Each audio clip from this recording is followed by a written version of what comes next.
Ladies and gentlemen, oh my god, we're naked. I just realized we're naked. Hold on, wait, give me 1 moment. 1 moment. Hold, you've seen me on my most vulnerable state. Give me just one moment. Oh my god, I'm back. I'm back. Holy schmoly, that was almost a disaster. Anyway, welcome everyone. How did the bot find me literally instantly? That's actually insane. Honestly, a little bit impressive that they found that instantly. Let me ban this guy. One ban, please. One ban of the immediate variety, please. Goodbye. Okay, anyway. Hello, everyone. We have some coaching. Well, once again, I hope everyone's doing good today. Today's Friday. We're gonna do some coaching. We're gonna see what's good in the neighborhood. We're going to do some investigation. And we are, yeah, that's about it today. A couple things have happened over the week. Number one, I'm now on Thanksgiving break. So that means that I'm actually going to do more stuff for Once Told Tale. Instead of sitting here and doing the same thing every day, we're actually going to change some things up a little bit. So that's going to be nice. Okay, I know I got a bunch of projects I got to work on, and now I actually have time to work on them. So that's going to happen. I have been grinding Doomfist for fun in solo queue because I'm kind of getting tired of playing cast, so I'm taking a little bit of a break. But I'm still coaching cast, but I am playing Doomfist on my own. And that's about it. That's like a brief life update. One thing, let me just do this. We are live with coaching. What was I gonna say? A Vendetta has been announced. So Vendetta is going to be, if you guys haven't seen, you can go to, where is it? Story down here, and you can watch the hero trailer for Vendetta. Basically, she's a DPS with a sword, which is, I think, going to be very interesting in the context of Overwatch, namely because Zarya exists in the game. So I'm a little bit worried about that. I think it's going to be a really annoying comp like as Zarya Reaper has been in the past. Timmy, good to see you, by the way. I think it might be a similar type of situation, so that's just going to be something to keep an eye on. But we'll have to see. She's going to be 275 health, I believe. And she is going to be... I don't know. I don't know how she's going to fit in the state of Overwatch.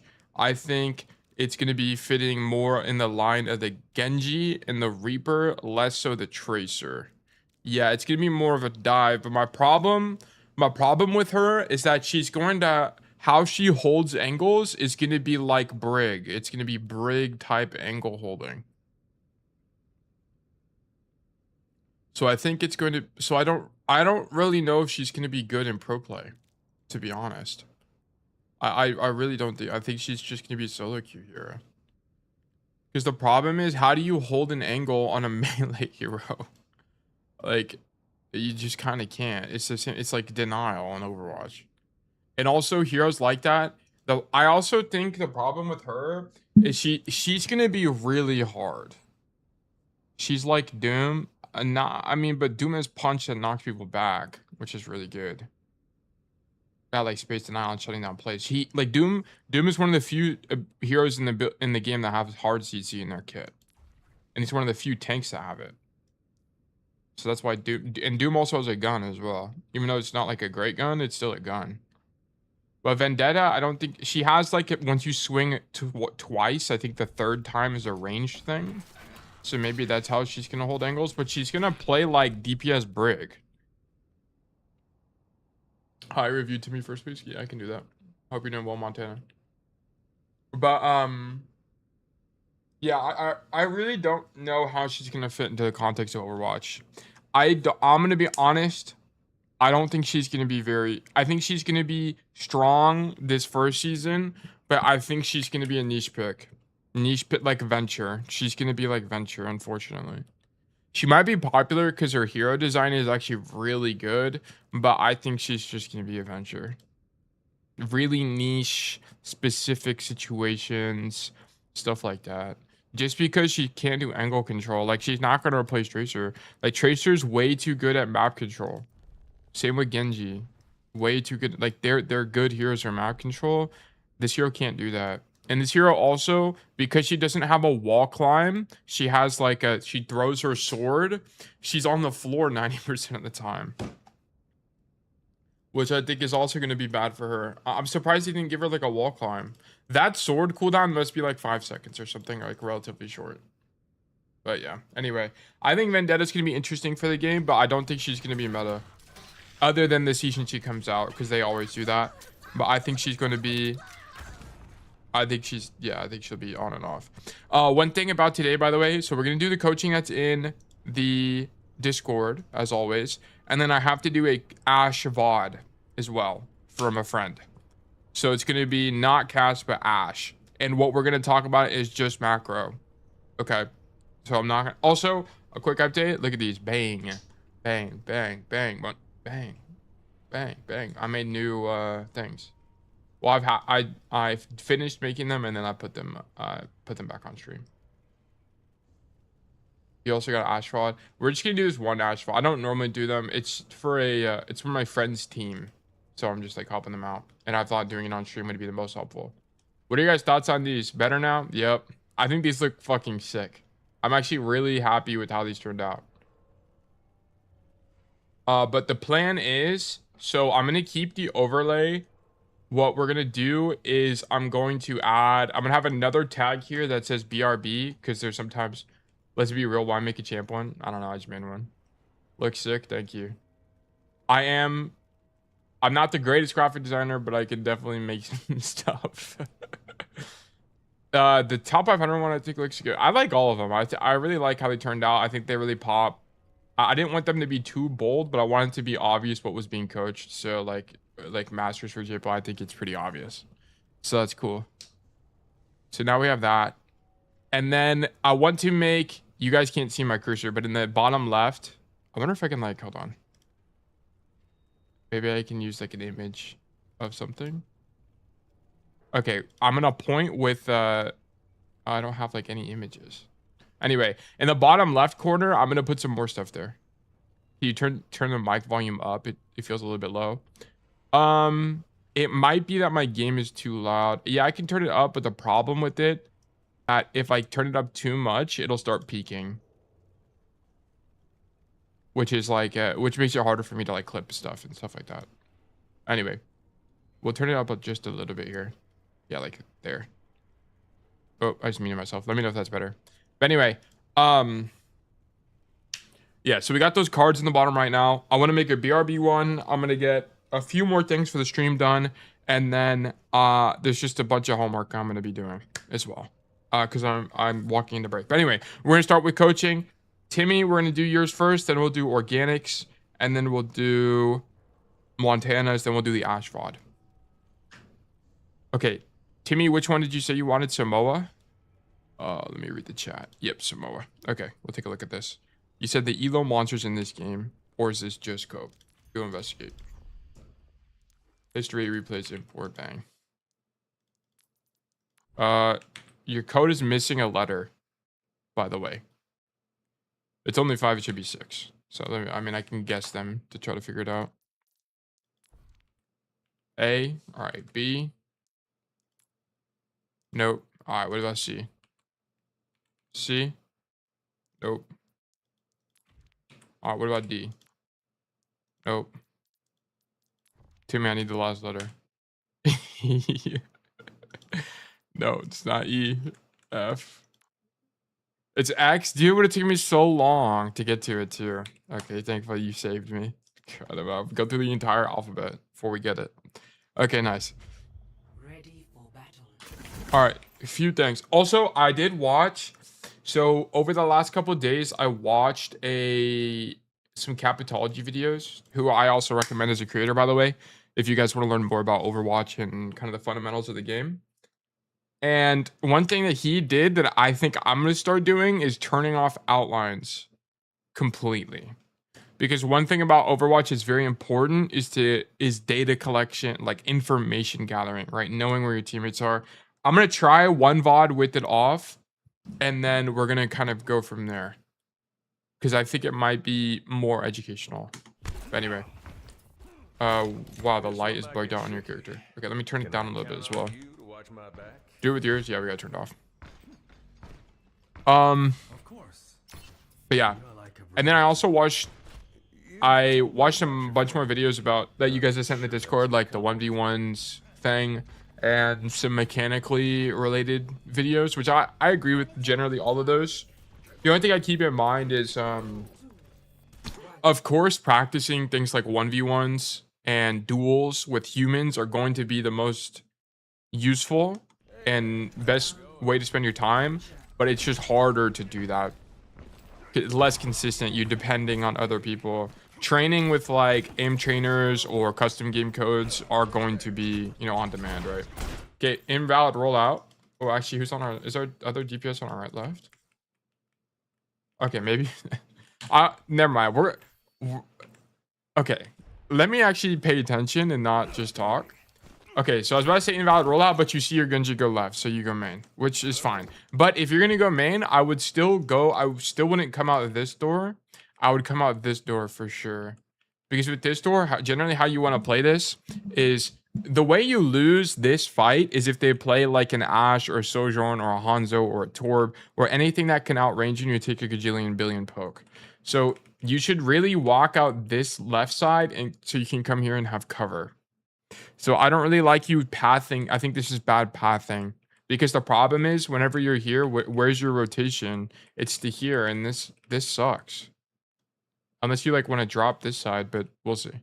I don't really like it. I prefer you path left. Anyway. Here, so what you should be looking at is what the enemy team is playing. You see a Genji, and you don't see the other enemy DPS, but because there's no hit scan present on your screen, you should assume basically that they are not playing a hit scan that'll outrange you.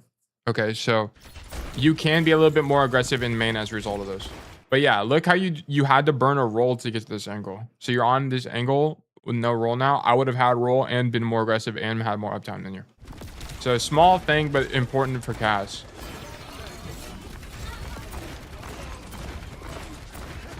Okay, just shoot Orisa, it's fine. Venture on the right here. Good kill. A little bit unfortunate that the Kiri dies, but whatever. Mark the Genji. Nice job. That guy underperforms, by the way.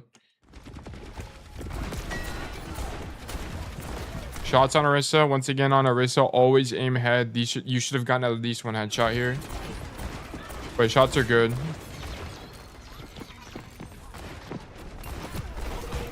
Positionally, minimal mistakes so far. Great job. Then we angle. Honestly, I probably wouldn't be angling against this comp. Let me get Epic Pen. So I like this angle normally. Like whenever I talk about Samoa, I always talk about taking this angle. But I would just keep in mind, this is going to be... Actually, let's turn on outlines because this is actually important. Where is Genji here? Where's our Genji at? Wait, it just didn't even work. Did I turn something else up? What did I just change? FOV interpolation. I don't even know what I changed, but let's hope it doesn't break anything. Anyway, so our Genji is here. Okay, so I see. Never mind. Your Genji's alive. This is your Genji. So you walk to this angle because your Genji's man. I think this is fine. I think it's fine. But against this comp, I would try to look to main bot more because in the Orisa matchup, main botting is just really good. Also, being isolated against the Genji and the Genji... Oh my god, my Epic Pen's not showing. Let me change it. I don't know why it does this. Every time I have to refresh my OBS layer. It's so annoying. Anyway, so against the... just keep in mind that in the Genji, in the Venture matchup, how you win these matchups, guys, is you have to tag them before they're on you. If you don't tag them before they're on you, it's losing, okay? So make sure you tag them before they get to you, and being isolated can make you vulnerable. I think it's fine. Just be aware of the matchup. I think it's fine in this situation. If your Genji was here, of course, don't double up, right? Nice, and then I would just leave, yeah. But then you see your Malga walk in, so honestly, probably fine. Good angle.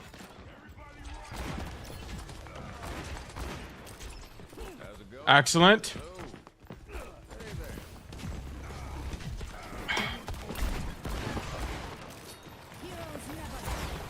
Unfortunately, you got stuck on the wall there. So just put... This is This is all poking the walk up, which is fine. You zone the Genji off the right door. Now we leave. Here, yeah, we just leave. You just need to give a lot more space here. Just give. Here, you shouldn't even be fighting this guy. I'm going to be honest. You should just leave. Just leave, come here, and then shoot the Genji from here. Because the problem is, what's going to happen is your Malga is going to have to give space eventually, and then you're going to be late on the rotation out, right? So your Malga is going to charge out like this. Your Malga is going to end up charging like this. Bang. He's going to land like here. But because you're already here, now you're going to be rotating with the Malga, and you're going to have bad timing. It'll be more. Let's see if it actually ends up happening. Let's see here. Yeah, your guy's dead, and now you're close to the enemies. This is kind of what I wanted to avoid. You're now closer. If you actually just kept rotating out, you'd be here by now, which is a stronger position. So you just read the ebb and flow a little bit wrong here. This is actually worse than the situation I was going to say because your Maga died, but yeah. And then now, yeah, see, the problem is, because you were late on that rotation, now your best play feels like staying on the staircase and fighting these guys rather than leaving. If you rotated out properly, you would, or on good timing, you would, your best rotation here is just to leave. And you would have saved a Deadeye coincidentally. And you would have avoided this death.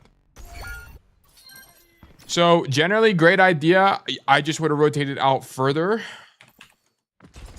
There, just based on kind of the body language of the fight.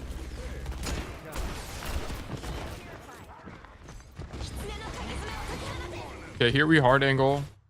I think it's okay. You're just like, the problem with hard angling, this is always the thing with this, is you risk downtime. That's the only thing. So you just happen to get the universe where you're not there during the fight. So it's just unlucky. And then your guy dies. I mean, I don't really think you would have done anything anyway in main. Like, let's even see here. Let's say we're main here. Okay, main. Bang, this guy uses his thing. Headshot, headshot, headshot. No, you still die. It's actually just better to angle. So yeah, this is a fine play. Your Maga just dies. And then you just need, I don't know if you'll be able to rotate out here, so just die. Okay, fine. Cool. Even if you had Deadeye there, I don't think it's winning.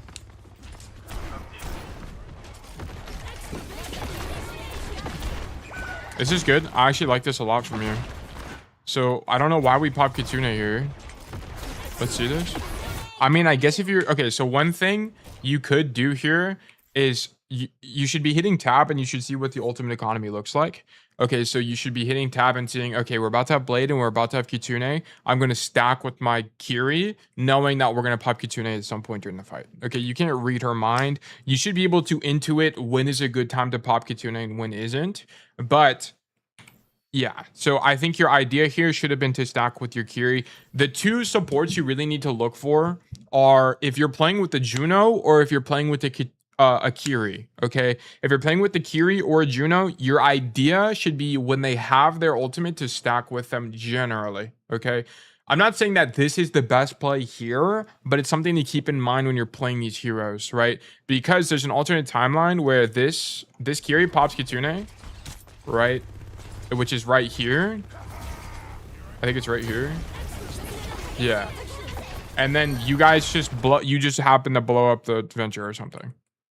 I'm not saying it's better. I'm just saying it's a good habit to have as a cast player. And the only ultimates you really need to think about synergizing with is Kitsune and Juno Orbital. Okay, those are the only two. Everything else you don't got to worry about. You don't got to worry about Transcendence. You don't got to worry about window very much. Stuff like that you can play independently of, but Kitsune and Beam you should be thinking about a little bit more. I'm not saying it's a better play here, it's just something to keep in mind. But anyway, so here we hard angle and your team just explodes the Venture ult, and then here you should just die. 100% just die here. Killing the Genji is not that good because now yours I mean, actually it's fine. Actually it's fine because you're gonna have a better spawn. The Genji's gonna be further away. It's fine. I think it's fine. Don't overthink it. Okay, shoot Maga. Okay, none of these are headshots, by the way.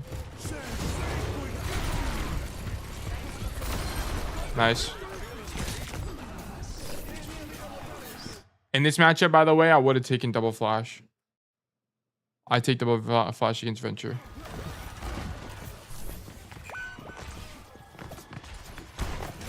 Yeah, I would just Deadeye here. And I would just draw. Nice. Good job. Great Deadeye. How can we play this differently? Okay, of course we could have headshot the Malgamore, for sure. Yeah, if you had double flash there, you actually get a kill. By the way, double flash would have worked. You would have hit the Curie. I don't know if you would have got a kill, but would have hit her at least.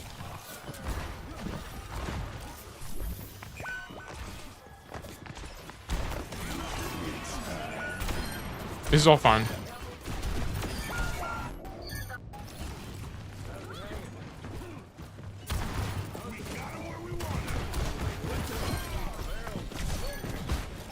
Here, I probably would take more space in this. So, as you're shooting this Malga, your idea should be to take space. So you should shoot Malga and then come to the top bridge here. Because what'll end up happening is in the mid fight, you'll open up more angle control for your team. So you'll shoot the Malga like this, control like this, and then coincidentally, you would have a good flank on the Zen who ends up dropping.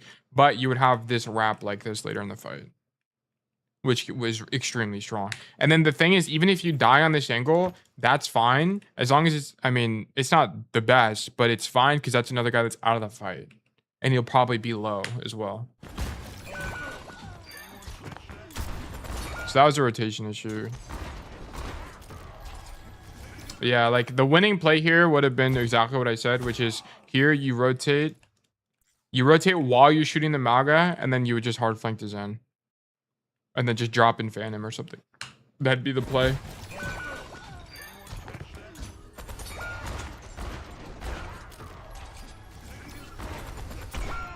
Yeah, it's just lost.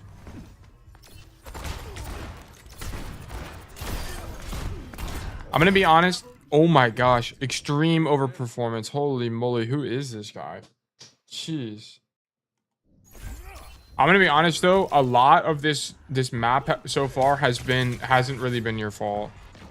I think you've been I mean, other than mechanically, you made one rotational mistake and then there you missed a play, but other than that, I think it's been generally fine.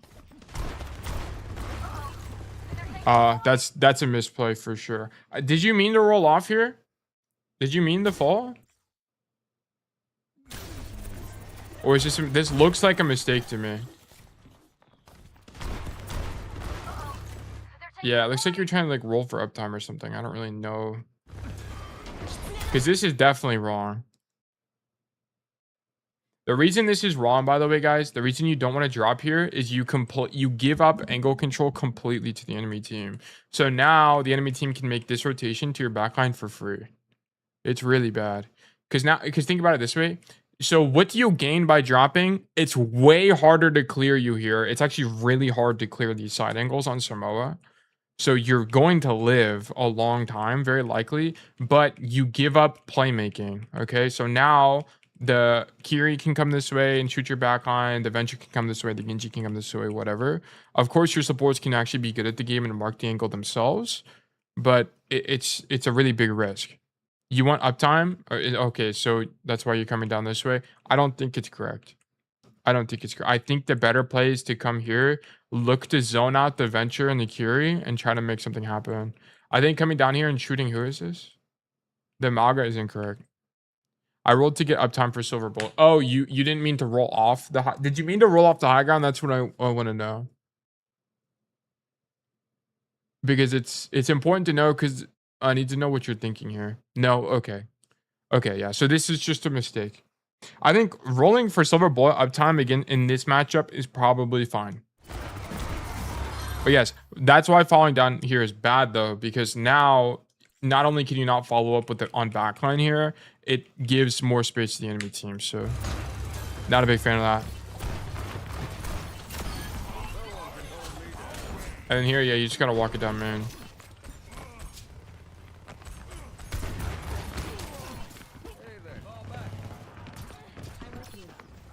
Good rotation. This is what I needed from you that other fight, by the way. Like, you needed to back up all the way. Don't just stand here. Just back up all the way here. And play more defensively. Okay, so you're coming. Okay, so I like this. You're going to the right side because you have Deadeye.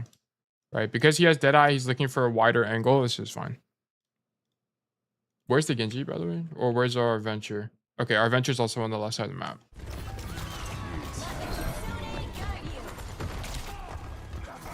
Love this. We should just... Yeah, Maga explodes. Very winning Samoa. Great job. Extremely winning. That looked good from you.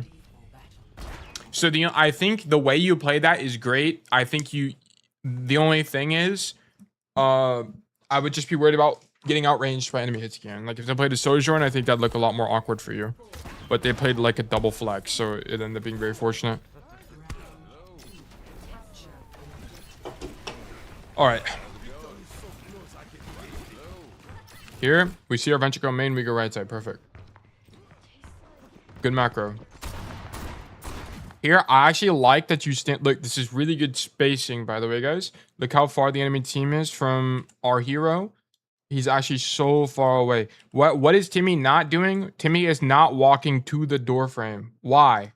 Because if he gets pushed, notice, no one on his team can help him. The rest of his team is in main. Okay, so he is going to die.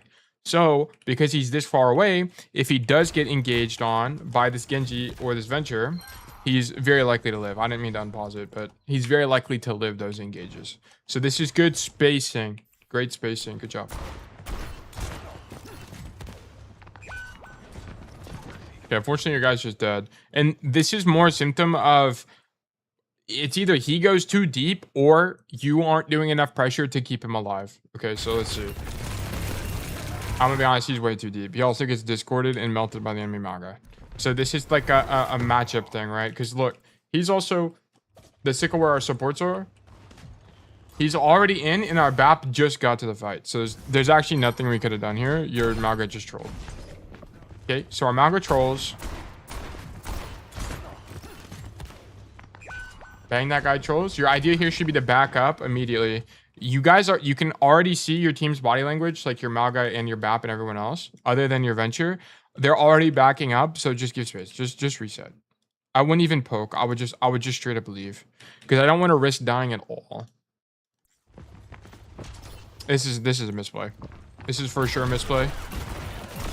You get a kill on the Venture, but that's an overperformance for sure. You should never get that kill on that 2v1. Your idea, you just have the fundamentally wrong idea. The Maga died early enough. You should read your team's body language and read that you're resetting and just reset. So this is a mistake. Because you guys would have been in a 5v5 already, right? You would already be 5v5 fighting right now. But now you gotta wait another 10 seconds for you to get back to the fight.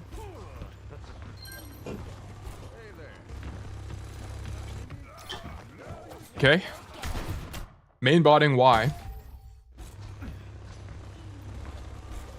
I would at the minimum, like if I'm going to roll out main here because I don't want to, it might be that you lack information. Do we know where the Genji and the Venture are? They still haven't seen my ace. So we see our Venture fighting here. We see 3 guys in main. We hear the Genji left side. We just don't know where Venture is. I would go right side. I would go right for sure. Set up an angle for the mid fight. 1v1 the Venture. I would 1v1 a Venture here for sure. I mean, the only time you lose is if the Venture's like here and they drill dash you and you just die, right? That's like the only time you should lose. I think it's like 50-50, if not slightly winning in 1v1s here for Cass, so I would take them. I also think that at the minimum, you would go main and open up this right angle like this if you wanted to avoid the 1v1.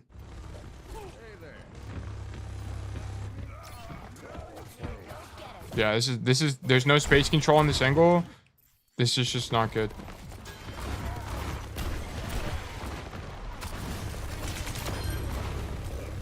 Take 180 damage. Okay, we very fortunately just aim gap everybody and that was fine. But this is not winning. This is not winning. So how you would play this is if you rolled out here, you would just come right. Come right. Shoot the Kiri. You would have killed Kiri. Force the Maga out. Force the Venture out. They don't have a way to clear you.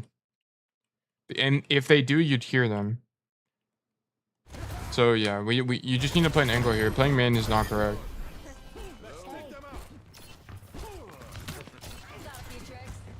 Okay.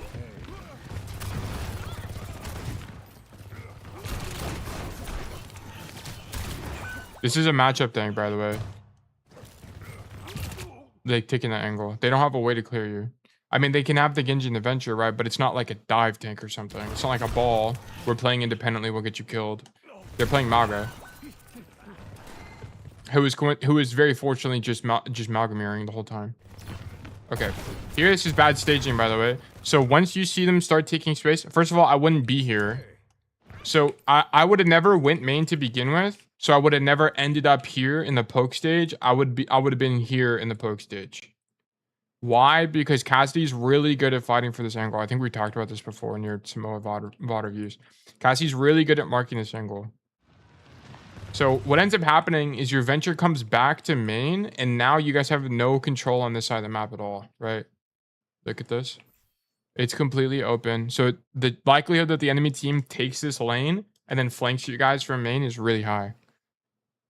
For free. This is all for free. Then this is the problem. It's not that they'll take this space. That's the problem. It's the problem that they'll take it for free.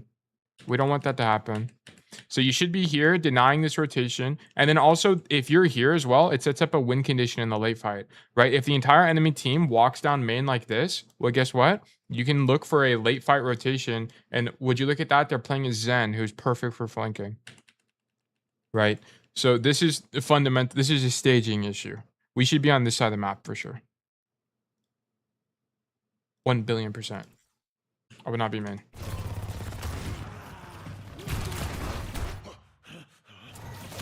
And now look at this. So because you played main, your rotation out is this way.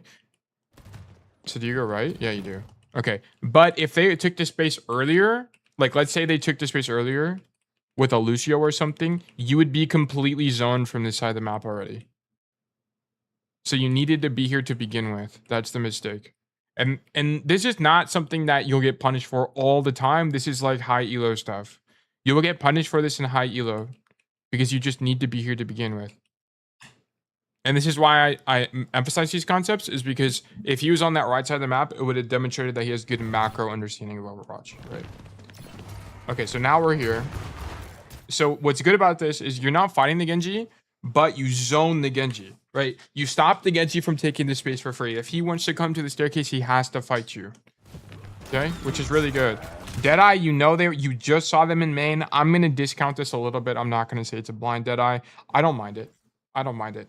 So what this allows your team to do, particularly your Maga, is to walk forward. Your idea here should be to take space. Okay, you also have a Kiriko you just saw on your right side here, or somewhere behind you. Your idea should be to take space wide like this. This should be your idea for sure. I would definitely get a little bit greedy here. Oh, my EpiPen is not making me... There we go. Yeah, I would have just been greedier than you. I would have went further right. But the idea is generally good. Okay, why do we die to Genji? Yeah, so I would have coincidentally been here. I probably would have had the same outcome. So the only thing you can say about this is that the Deadeye is too early, right? So generally with Deadeye, I think the Deadeye is okay. The only thing that you generally want to look for with Deadeye, and this is for Timmy generally knows this, but just for everybody. Whenever you use Deadeye, you want to wait till the enemy team commits something to the fight, right? So what this will look like is something like this Maga is going to, or that's our Maga, sorry, let me circle the different guy. What we generally want is something like this Maga to pin in like this to try to take space. And then what you would do is you would stand here and you would pop Deadeye.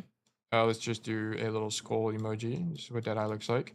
You would pop Deadeye, and what this will do is it'll zone his whole backline from being able to help him. And then you might not kill the Maga directly, that would be here, but you would indirectly kill him because you'd stop him from getting healing. Okay? Stop him from the DPS from taking angles, so on and so forth. You'd shut down the rest of his team. This is what good Deadeye hygiene generally looks like. Okay? So the reason this Deadeye might be, you could consider this Deadeye bad is because the enemy team hasn't committed anything to this fight yet, right? So the Maga's still in choke. The Kiri's still in choke. It's only the Genji on the right side there. Oh, he does slam. He does slam. He does slam. I didn't actually see that the first time. So it is actually a good Deadeye. Never mind. But yeah, so that's what you're looking. That's like a sign for a good Deadeye. I didn't even notice that happened. So this is a good Deadeye all in all. It's just a little bit unfortunate. I feel like we should win this fight. Was it Kiri?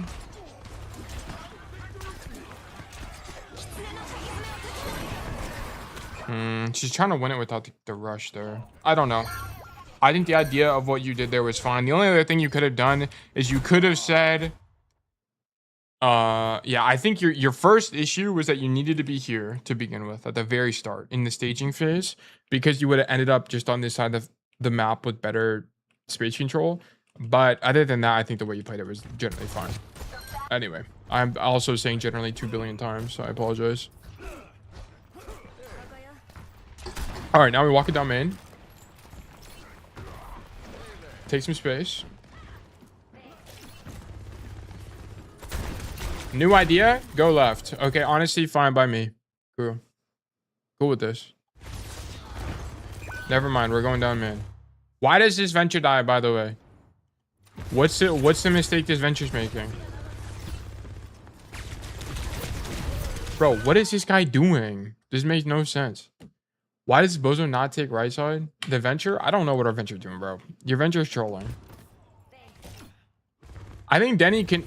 I normally go right. I normally just either DPS. Yeah, well, this is the problem. Why is all of our DPS going main here? Why is all of our DPS going main? This doesn't make any sense. And this is why I say you should always look for what your other DPS is doing, because you can realize, oh my god, my venture is trolling. Why is my venture coming down? Like here, you should be like, oh my god, my venture is main. And then your idea should be, I'm going to go flank left, which is fine. Like, I don't really care if you go left or right. I'm going to be honest. I just pick one. I don't care. Okay, I get mixed results from both sides. I normally just go this way. I mean, I talk about this map all the time because we've VOD review this map all the time. But I normally go this way. But I've seen other people do this. It just takes longer, but it's good. It's also good. People really say space control is an easy concept, and then they got it and drop shit like this. The problem with it is there's a lot to think about in the mid game. There's a lot to think about. My biggest strong suit as a player is I have really good macro. I have really good macro. Okay, but mechanically I suck ass. Okay, so I choke stupid shots. I miss flashbangs all the time. Stuff like that happens, and I just lose duels. Okay, but some players have it the other way around. They're really good at their micro, but the macro they lapse on sometimes. And this is why whenever I coach you guys, I'm trying to get to the foundational issue. What is the core idea of Overwatch you need to understand to be able to derive the right idea most of the time? Right? In this situation, it's why are we not angle control? They don't have a way to punish you, right? They have the Genji and a Reaper, but you should be able to hear them. And honestly, some of these 1v1 should be good for you. And also, to be a good cast player, you just need to be able to live the dive. Okay, if you can't live the dive, you're not a good cast player. And then you should be asking yourself, how do I live? What am I doing wrong? How do I live? And then you have to ask yourself, is this a matchup issue? Right? Is this just a matchup I can't live on, or is this a skill check that I'm failing? Right? And then what you're gonna need for that is you're gonna need to watch pro gameplay. You're gonna need to get coaching, stuff like that. I can help you figure stuff like this out. It's just gonna depend on the situation. But anyway, so here we should be angling. Your venture dies because they also don't understand this fundamental of Overwatch. So they run it down main for no reason. I don't really know why. And then they just die. And then now your Malga can't do anything, right? Why is our Malga unable to do anything? Number one, he's low-key a feeder, but also because he takes a bajillion damage because our DPS aren't forcing resources. That's the problem. You have to think, as a DPS player, you have to think of yourself as a dagger in the enemy's side. You're going to stab the guy in the side, so that way your tank can just take their giant axe and split them in half. You know what I'm saying? Like, that's the idea. I've heard some cast pros say that against Malga, you just gotta flank his cast. It's gonna depend on the map. But generally, yes. So, okay, a good example of this, Montana, is on Runasapi. I wish I could get to Runasabi. Okay, remind me to pull up Runasabi example later. But anyway, yes, generally flank. 90% of the time you should be flanking. This is why I teach you guys to flank. 90% of the time you should be flanking. It's good. It's really good. And if people tell you you're trolling, they're wrong. This is contingent on your other DPS, which is why I also tell you guys to see what your other DPS is doing. Okay, don't double up. If you and your ally DPS are both flanking on the same angle, you guys are trolling the game. Okay. Anyway, you generally flank like 90% of the time, unless it's a diva double flex matchup, unless it's a dive matchup, stuff like that, then you should be main. But most of the time you're flanking. Because it's like, what do we do? Like, what do we even do here? There's nothing to do. That Reaper gets this jump on the BAP for free because we have no space control. Our BAP doesn't die there, fortunately, but guess what? Now we don't have Suzu, and we don't have lamp or heal. And whose fault is this? Is it partially our support's fault? Yeah, but it's also our fault because we have no space control. We allowed that to happen. Okay, we're not watching BAP. Here, so okay, here's also an issue. You go right, but because you aren't doing it like now, because you're fighting these guys, you're late, right? You're late to this fight, right? You should be here already. You should stop this Genji from even taking this space. But because you're late, now you don't have role in the 1v1. And you just, I mean, you mechanics gap him, but you should have been here earlier. This is a great mechanics, by the way. Great job. Love this from you. Good technique and all of that. But yeah, you could have just done this the whole time and just carried. And now it's just too late, right? The fight's already over. It's just too late. Good idea, too late.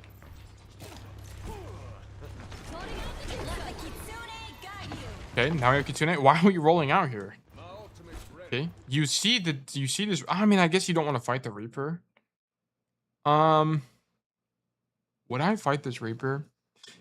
I think avoiding the Reaper is probably correct. It's probably correct. Okay, I think that's fine. But I would look to take any angle here though. Any angle. I don't care. Okay. But I wouldn't be rolling down. Oh, there's Kitsune. Okay, that's fine. That's fine. Be back later? Alright. Sounds good. Deadeye, what do I think about this Deadeye? Okay, good kill. Then you play in the Kitsune. Then you go wide. Your Venture's also here, but honestly, you're in the mid fight. I think wrapping is probably fine. I think going right is also gonna be awkward. You're gonna be looking just straight out of Malga. So I think it's probably fine. And then I think you choose not to continue the rotation because your Venture is flanking, which is probably correct.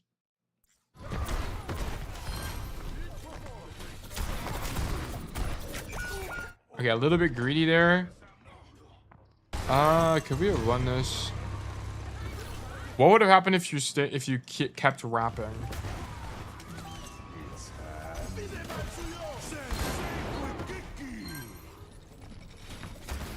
Yeah, I really think it's just don't roll forward here, is all this is.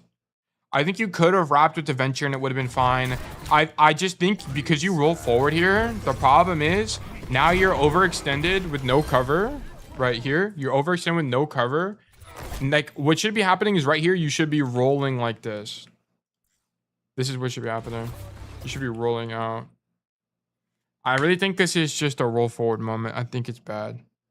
I think the idea of the play is fine though. Like the macro of that was fine. So your biggest issue on that map is why are we not staging on the right side of the map? Or why are you not taking, like once they have cap and now you're attacking, why are we still going main? I think in that Reaper situation, it was probably fine, but why not in every other situation? Just angle control issue. Angle control, lane control, however you want to phrase it. Okay, we roll out right side. This is sick. Good space management. We're really far from these guys so that if the Malga does engage on us, he has to hard commit and we should have enough time to get away. So I like this. Nice.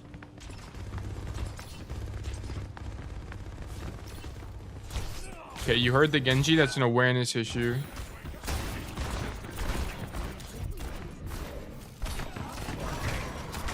Okay, this is just an awareness issue. You hear the Genji wall climbing right next to you. You hear him spamming. Your idea here shouldn't be to do this, by the way. Your idea here should be to go like this, because then you'd be able to actually see the Genji. So what this would look like is here, spam this guy out, get marked by the Genji. You hear him still spamming, because you can kind of feel it, right? If you walk up close like this, he just wall climbs over this wall and then you just die, right? So it's losing. It's really losing. Because what's the thing about the Genji matchup that I always say? How you beat Genji is you have to shoot him before he's on you, okay? If you don't shoot him before he's on you, it's a losing duel. Losing duel every time. So you need to try to shoot him before he can even get on you to begin with. So as a result, your idea here should be to stay on the angle, deepen the angle, force the Genji to do something, or force him out of the position entirely, right? Also from here, what's nice about this is that if the Genji just ignores you or whatever, you can also just hard flank. You can hard flank like this and go back line. And coincidentally, what are they playing? A Zen, which is really flankable. Well, that's our Zen. They're playing a Zen as well. So it's really, really flankable. So I would definitely be looking to open up a different angle here. I think also you should definitely hear the double jump and the walking and the spamming. So that would let you know that Genji is still there. So this is also an awareness issue. Okay. But being on the angle there was good. So now we're playing a Sombra. Where's our Sombra? Sombra's on the right side here. So I think... So if you don't want to immediately roll out right side, which honestly I would, right? I would just roll out this way. I'm going to be honest. I would roll out this way to force these guys to back up by shooting them in the back. That would be my play. Because this guy sucks. Our Sombra is not good. This guy just feeds on Venture and doesn't do anything. Okay, this guy doesn't understand Overwatch. This guy's boosted for his elo. I'm not even trolling. Okay, so that's just the situation we're in. Well, let's be the hero and flank. That's how I think about this all the time. Be the hero and flank. Anyway, I think playing in main here is probably fine because what your idea could be is that you shoot main, open up this angle, then you can do this and then drop this way and it can be good. So I think it's probably fine to go main in this situation, but I would have played it differently. I would have gone right. Yeah, force his in out. Also here, playing main is good because Sombra is very low damage. So if you're not in main, you guys just don't have a lot of damage. Okay. So I think if your idea is that, hey, Sombra is super low damage, let me play in main with my tank so that we can actually walk in, then I'm with you. Okay, so it's just going to depend on how you're thinking about this. If you're just autopiloting and running it down main, this is a mistake. You need to be thinking about it correctly. So is this mostly the elo monsters in my games? No, you've made a bunch of mistakes so far. You threw this. You guys could have won this map. You guys could have won this map for sure. Could have won this map. This is your fault. And I mean that in a good way, which means that you had impact. You were the reason you won or lost, which is what we always want. We want to be the reason we lose or the reason we win every single game.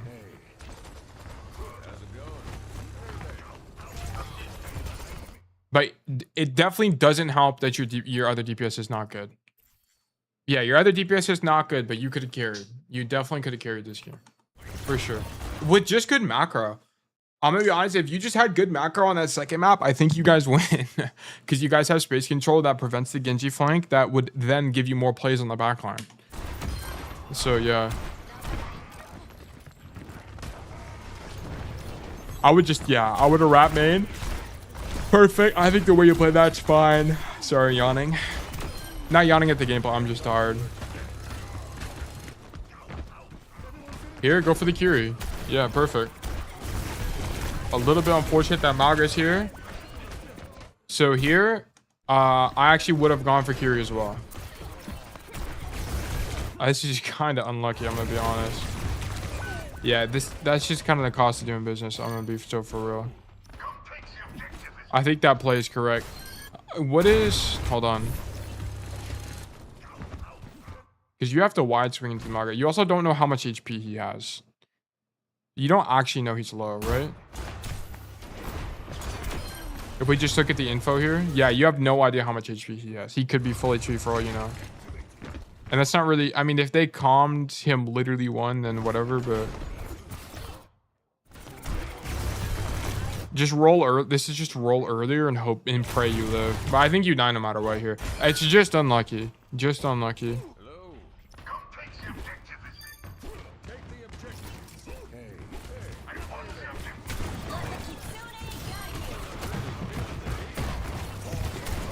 Yeah, this is just us using Kitsune.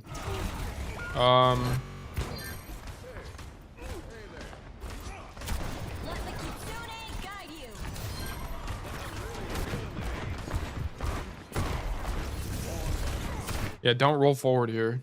I would not roll forward here. I mean, I probably would have played in Kitsune as well. I think playing Kitsune there is probably fine, to be honest with you. Do you even hear the Reaper? Yeah, you do hear the Reaper on the right side. But I understand shooting Mag. I think shooting Mag is fine.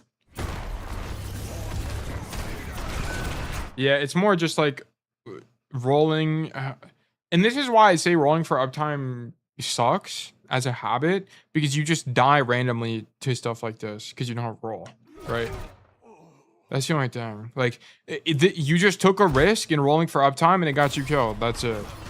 So you can look at it either don't roll for uptime or you're unlucky in the one, like this is a weird situation where you actually died for it. It's just going to depend on how you want to think about it. I try not to ever roll for uptime. So I would have thought this would have just given me an extra reason to not roll for uptime.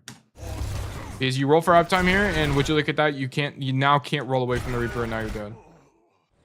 So that's it's just gonna depend on how you want to look at that. How's it going?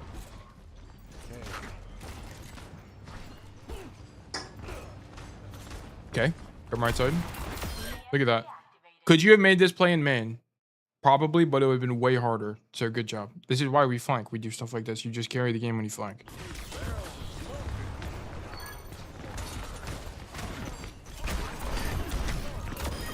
Ugh, nice job. Okay, then we want to stage on this right side of the map. It's the same idea as the last map, where you want to control this lane. Okay, so being here lets us control the lane. Here, yeah, roll away, get some healing. But stay here, for sure stay here. I would have just flanked, I'm gonna be honest. I would have just hard flanked.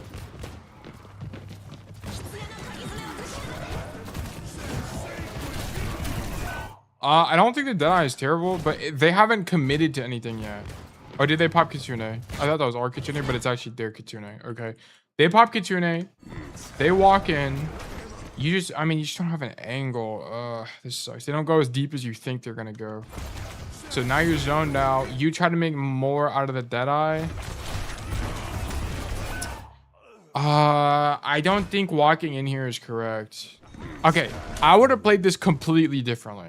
So what I would have done is bang angle control here, got healing, shot the Reaper. I would not back up to my team though. I would walk forward, especially when I saw him unswing this way. I'd be like, oh, this guy might not even fight for this. So then I would come main, shoot the Reaper again here, and then I'd probably actually win this fight. And then I coincidentally would have also fought the Zen here. And then I definitely probably would have killed Zen. Probably, almost definitely. It's like 70% chance I kill Zen here. And then I would just leave, is how I would have played this. You want these fights. These fights on the flank is so good. So I would have flanked you. I for sure would have flanked you. Because you can tangibly feel the reason why that's better is because what the fuck are we gonna do here? Right? I think your best play here is probably what I understand the idea of the Deadeye. But I don't know. I might cancel it here, honestly. Especially after I eat that volley, I think I cancel, roll to the side, and just live. But I can also understand why you would walk. I don't know. Denny, Timmy, I don't know. I don't know in this fight. In the line where you don't flank and you stay main, I don't know what you're supposed to do. I'm gonna be honest. I think the Deadeye is okay, but you can also argue that your best play is not to like hard wrap like this, but then you'd see your Sombra there, so I don't actually know. Maybe you just stand here and zone them from the walk up. I don't really know. I think there's a few good plays here. I just don't know. Okay, we're gonna skip that. I think your play there should have been the hard flank. For sure. And just kill the zone.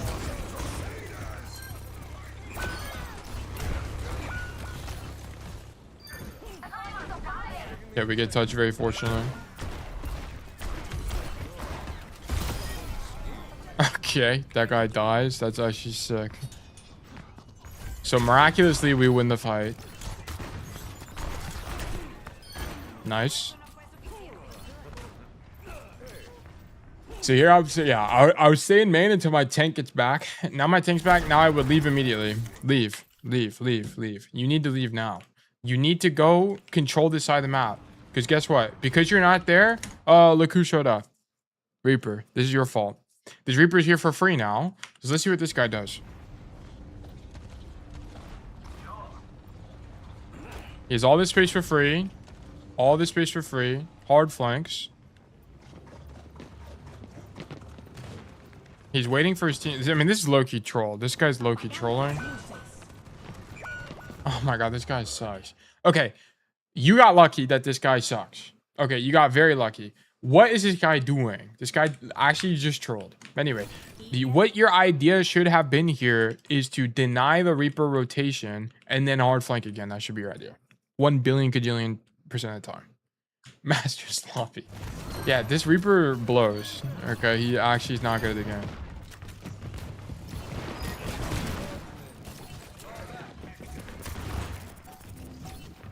Okay. Same staging issue. Why are we here? Staging issue. Why are we here?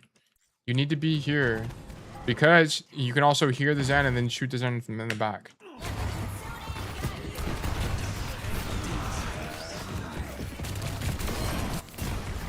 Okay. So here we're in main. Shoot Reaper. Come to the right side while you're doing that to flank the Zen. Coincidentally get swung by Reaper. You bait out. You actually force trans here. Wanted to noon. If you want, it's still wrong. If you want to noon, you don't do it from main. You do like, and that's why I'm saying for like this Deadeye that you did here was not actually that bad. This Deadeye is actually really good. But it's just like the circumstance that made it awkward, right? Like in that circumstance, going for the flank was better. Like I think Deadeye from main like this, unless you're coordinating to hold the choke with your team, is just not that good. You want more map control. I wouldn't be in main here.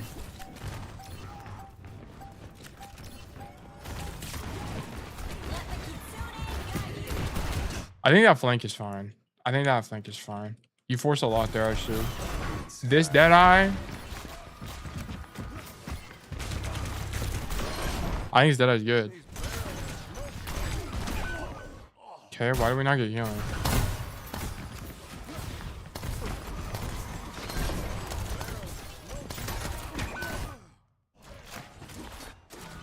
Hello, Tail. What hero should I ban in silver, or it doesn't matter in the rank where I'm at? So when it comes to hero, are you playing Cass? If you're playing Cass, you want to ban heroes that are good on specific maps. Okay, so that's going to be, if you're playing Havana, you want to ban heroes that you can't deal with on those maps. So like Widowmaker, right? You want to ban Widowmaker on Havana. You want to ban Widowmaker on Junkertown. You want to ban Widowmaker on Gibraltar. Stuff like that. It's going to be very map specific. But if you want like a blanket ban for Cassidy specifically, you should ban Diva. Diva is a really hard hero to win against. You can kill Diva, but she removes a lot of your, if you watch a lot of my content, you'll understand that I recommend flanking a lot. Like a lot of the stuff Denny has done this game would be impossible if he was playing against Diva, right? It would be actually impossible. So I would ban Diva. I would ban Widowmaker on maps where she's good. And I would ban Tracer, probably. Yeah, Hanzo's another good ban. Freya's another good ban. I would just ban... Diva is probably the only one you kind of need to ban. I don't ban Diva because I know how to play against Diva because I'm glazing myself, but I'm good at the game, okay? I know how to play against Diva, so I don't really ban it that much. I ban stuff in GM. I ban stuff that's really high agency that's going to carry games and that I can't deal with. Like Tracers, like Widowmakers, like Hanzo, stuff like that. I can't do anything about that. So anyway, going back to your original premise, I would ban snipers on sniper maps for sure. And then I would ban Diva and then whatever you just find annoying. Because at the end of the day, you need to continue to play the game to get better at the game. And if you keep playing against Doomfist and lose to Doomfist, then, and that makes you not have fun, you're going to give up the game and then it doesn't matter anyway. So just ban Doomfist. Because Cassidy is a good hero where you can just problem solve and be able to figure out what the right answer is, and he can adapt to most situations. Cassidy's not like you get shut down if someone plays insert hero, other than Diva. Thank you for the question, by the way. Anyway, I like this Deadeye. Good Deadeye. Oh yeah, I was gonna see why you don't get Suzu. We don't have Suzu. Okay, you kind of just get, I'm gonna be real, you just kind of die. Okay, I don't really think you made an error though. Your first error is that you just don't go right there.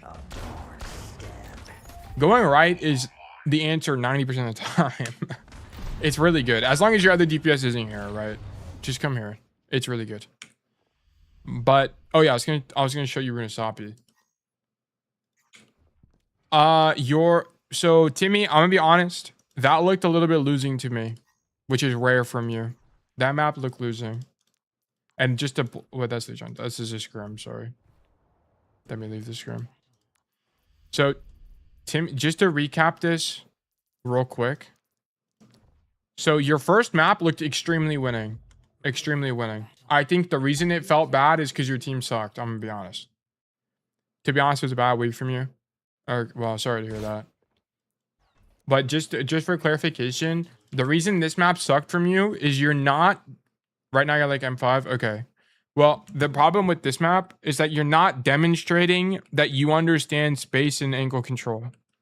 Why are we not staging here? Okay, you need to be here. And you have to understand that the reason you want to be here is you want to stop the enemy team from taking this space for free and to set you up for a good flank angle if they just ignore you. Okay, it's really good for Cassidy. So keep that in mind. And then whenever you are in main, you have to look for your other DPS. If your other if Venture's here, you need to do something else because nothing is going to happen.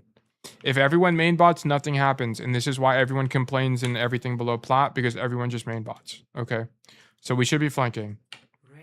On this map, similar idea. You did have a little bit of an awareness issue with this Genji, but don't worry about that too much. You had the right idea. Same concept as the map right before this. Why are we not actively controlling this lane and then looking for flanks when they ignore you? Because you got ignored like 4 times. Just go flank. You could have carried this game. Your Venture sucked, let's be real. Your Venture was not good. Maybe he's having a bad game too, whatever, right? Obese Com was having a terrible game, okay? But you could have just deadlifted, I'm gonna be honest. This is deadliftable. So I would just keep in mind that principle and make sure you're applying it. That was a major issue from you. It was very obvious to me that you weren't applying that issue, that principle of Overwatch as you played. Other play weeks to attain the rank I'm hard stuck in. Yeah, that's what I'm saying. Like, you guys have an unfair advantage, I'm going to be honest, because you watch my content and I teach you guys the fundamentals of Overwatch, which will get you to where you want to be. Sorry, I shouldn't... Eating carrots are probably not a good stream snack. Oh, you want to do... Oh, yeah. Okay. I didn't want to show you guys something on Runasapi. So earlier we were talking about the Malga matchup. Okay.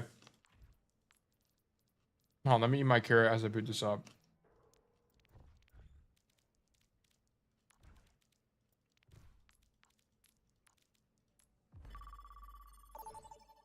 No ASMR, bro. You know what pisses me off? Like, one of my biggest pet peeves is when streamers eat on stream. It actually makes me mad. I don't know why. Like, there's nothing wrong with it, but it just pisses me off. Anyway, so on this map, so there's a VOD not that long ago. I think it was a Timmy VOD, actually. No. It wasn't Timmy. It was that one guy who also got a VOD from Spylo. Okay, so we coached this map, and the guy made this rotation. I don't know if you guys remember, but he made this rotation like this. And he was shooting people from here, and I was basically telling him you should generally never play here as Cassidy, and the reason being is because the rotations here suck. Okay, if you're here as Cassidy, the rotations out from this angle are like you rotate through this building and you're all the way out of the fight, or you have to rotate through the open to get back to your team. But also the problem with this is that when you stand here, you're walled off from your supports, right? So this is kind of like a trap angle for Cass. You shouldn't really be standing here that much. But also, this is a good example of how flanking sometimes can be bad against Malga if you play too isolated of angles, right? For example, if you're playing here and then the Malga just pins on you, you die every time. Okay, but then you'll come to me and you'll be like, Tail, I'm taking a good, the rest of my team is here and I'm taking a good angle. Whoops, black doesn't show up on that. I don't know why. You'll be like, Tail, I'm playing here, which is an off angle from my team who's playing in here, right? So you're like, why? I'm flanking, I'm off angling. Why am I dying? Well, you're playing a really bad angle against a hero that has a dive ability, right? So Malga is generally a hero that you do want to flank, right? This is true because he can't deal with it, especially when you play out of range. But you have to keep in mind map geometries as well. So you can't just ignore good and bad positions on maps. And that's going to be a matter of just studying Cassidy, watching my videos, and finding out what feels good and what doesn't feel good yourself as you play. Because everything that I know has just been derived from my own gameplay, my hundreds of hours on Cassidy, as well as watching pros over and over and over again, watching coaching over and over and over again, and just getting a feel for what makes sense and what doesn't. So yeah, so that's what I wanted to mention on Runasapi. Okay. Montana, did you want me to go over your code now?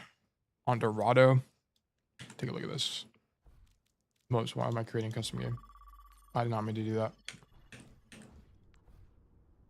Route 66, I think, is a better one. Is there Route 66? Oh, there is. Okay, we'll take a look at this. If it exists, I'm pretty sure there wasn't a reset, so we'll take a look. All right. We are an hour in the stream. Okay, we're chilling. Actually, I don't know. Route 66, we win. Wait 1 sec. Okay, we can wait 1 sec. I just opened up a crisp Coke Zero. Okay. What's even going on here? Oh, we got John Sojourn. Okay, now let's watch it. Okay. Cool. We will watch this. Okay, Route 66.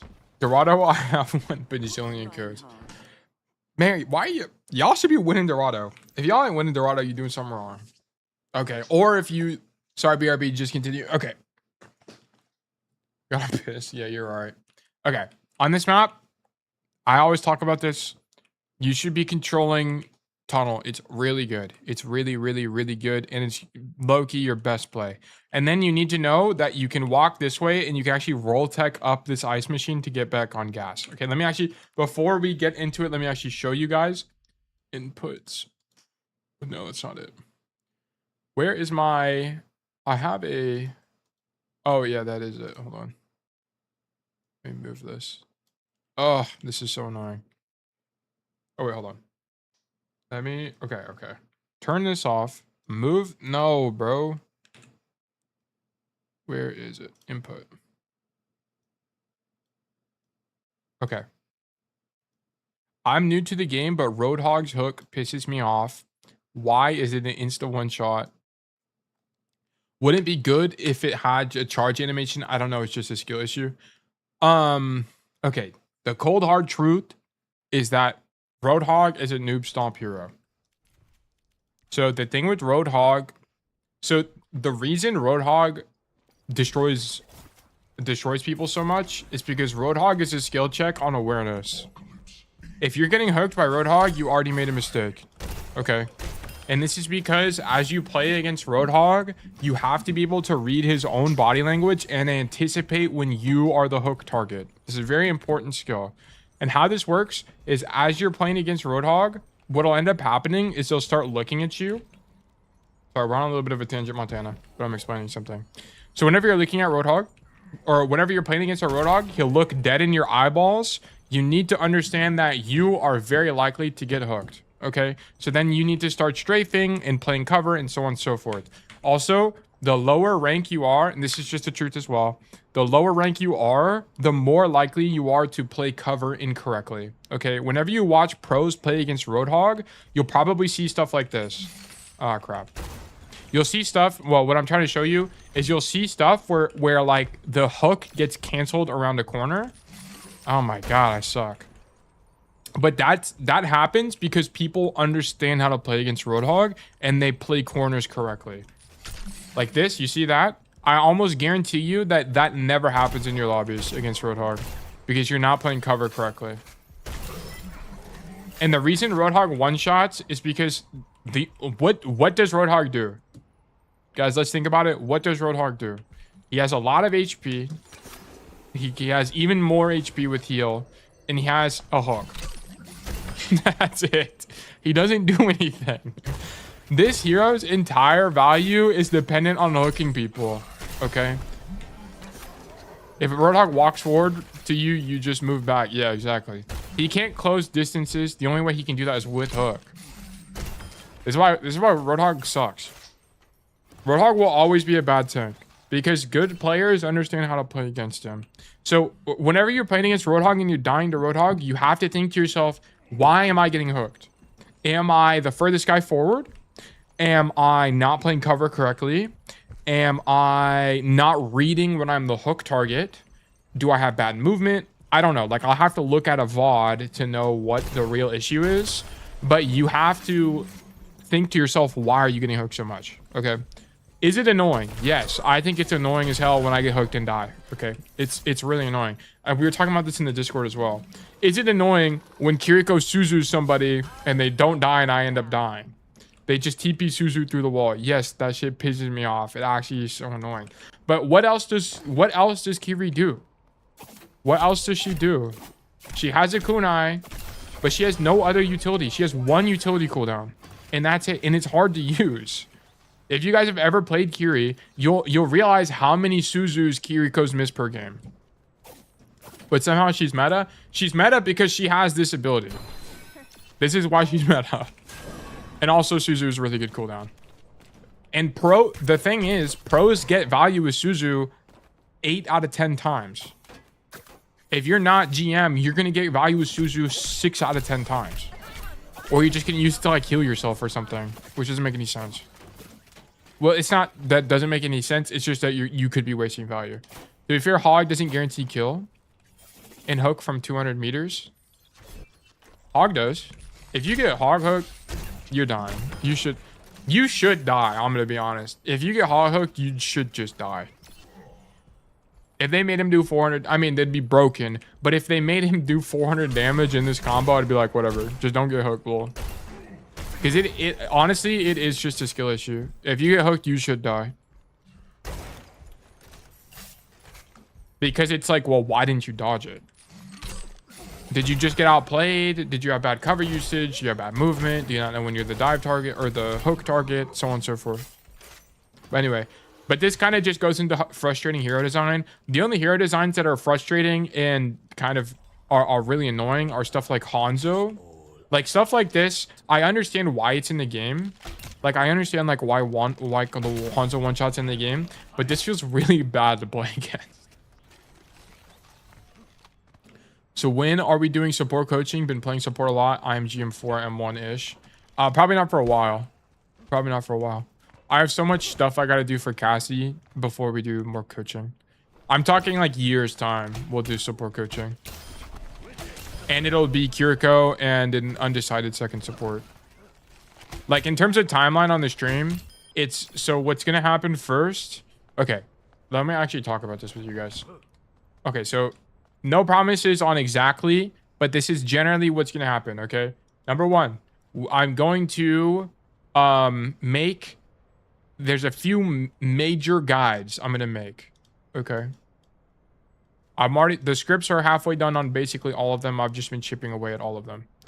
Major guides. So this is stuff like fundamentals. What are the fundamentals, okay? My goal here is that I want to be able to tell you guys something is a staging issue. And then you can watch the guide to understand more about what a staging issue is and how you can improve it. That's the goal, okay? Is that there's like a comprehensive resource for you to think about. So I want to make a fundamentals guide. I want to make a mental guide. And then I want to make a mechanics guide. And then once I make all of these, I'm going to make a number 2 cast guide. Okay. And this will include the long-awaited roll tech. I apologize, but it will be there. The long-awaited roll tech. And it will also include matchups and stuff like that, like very specific stuff. But the reason I don't want to do this first is because I don't really reference this stuff as much as I do the fundamental related stuff. So these are kind of the next steps of the stuff I'm doing. Okay. Once all of that stuff is done, then we will add more heroes. So this is going to be Kiri. And very likely, for a tank, it is very likely going to be Doomfist. And then for my other DPS, I actually don't know. I actually don't know yet. It could be Tracer. And I don't really know who else. I think it would just be I think I would just do Cast Tracer, I'm gonna be honest. It could also be Genji.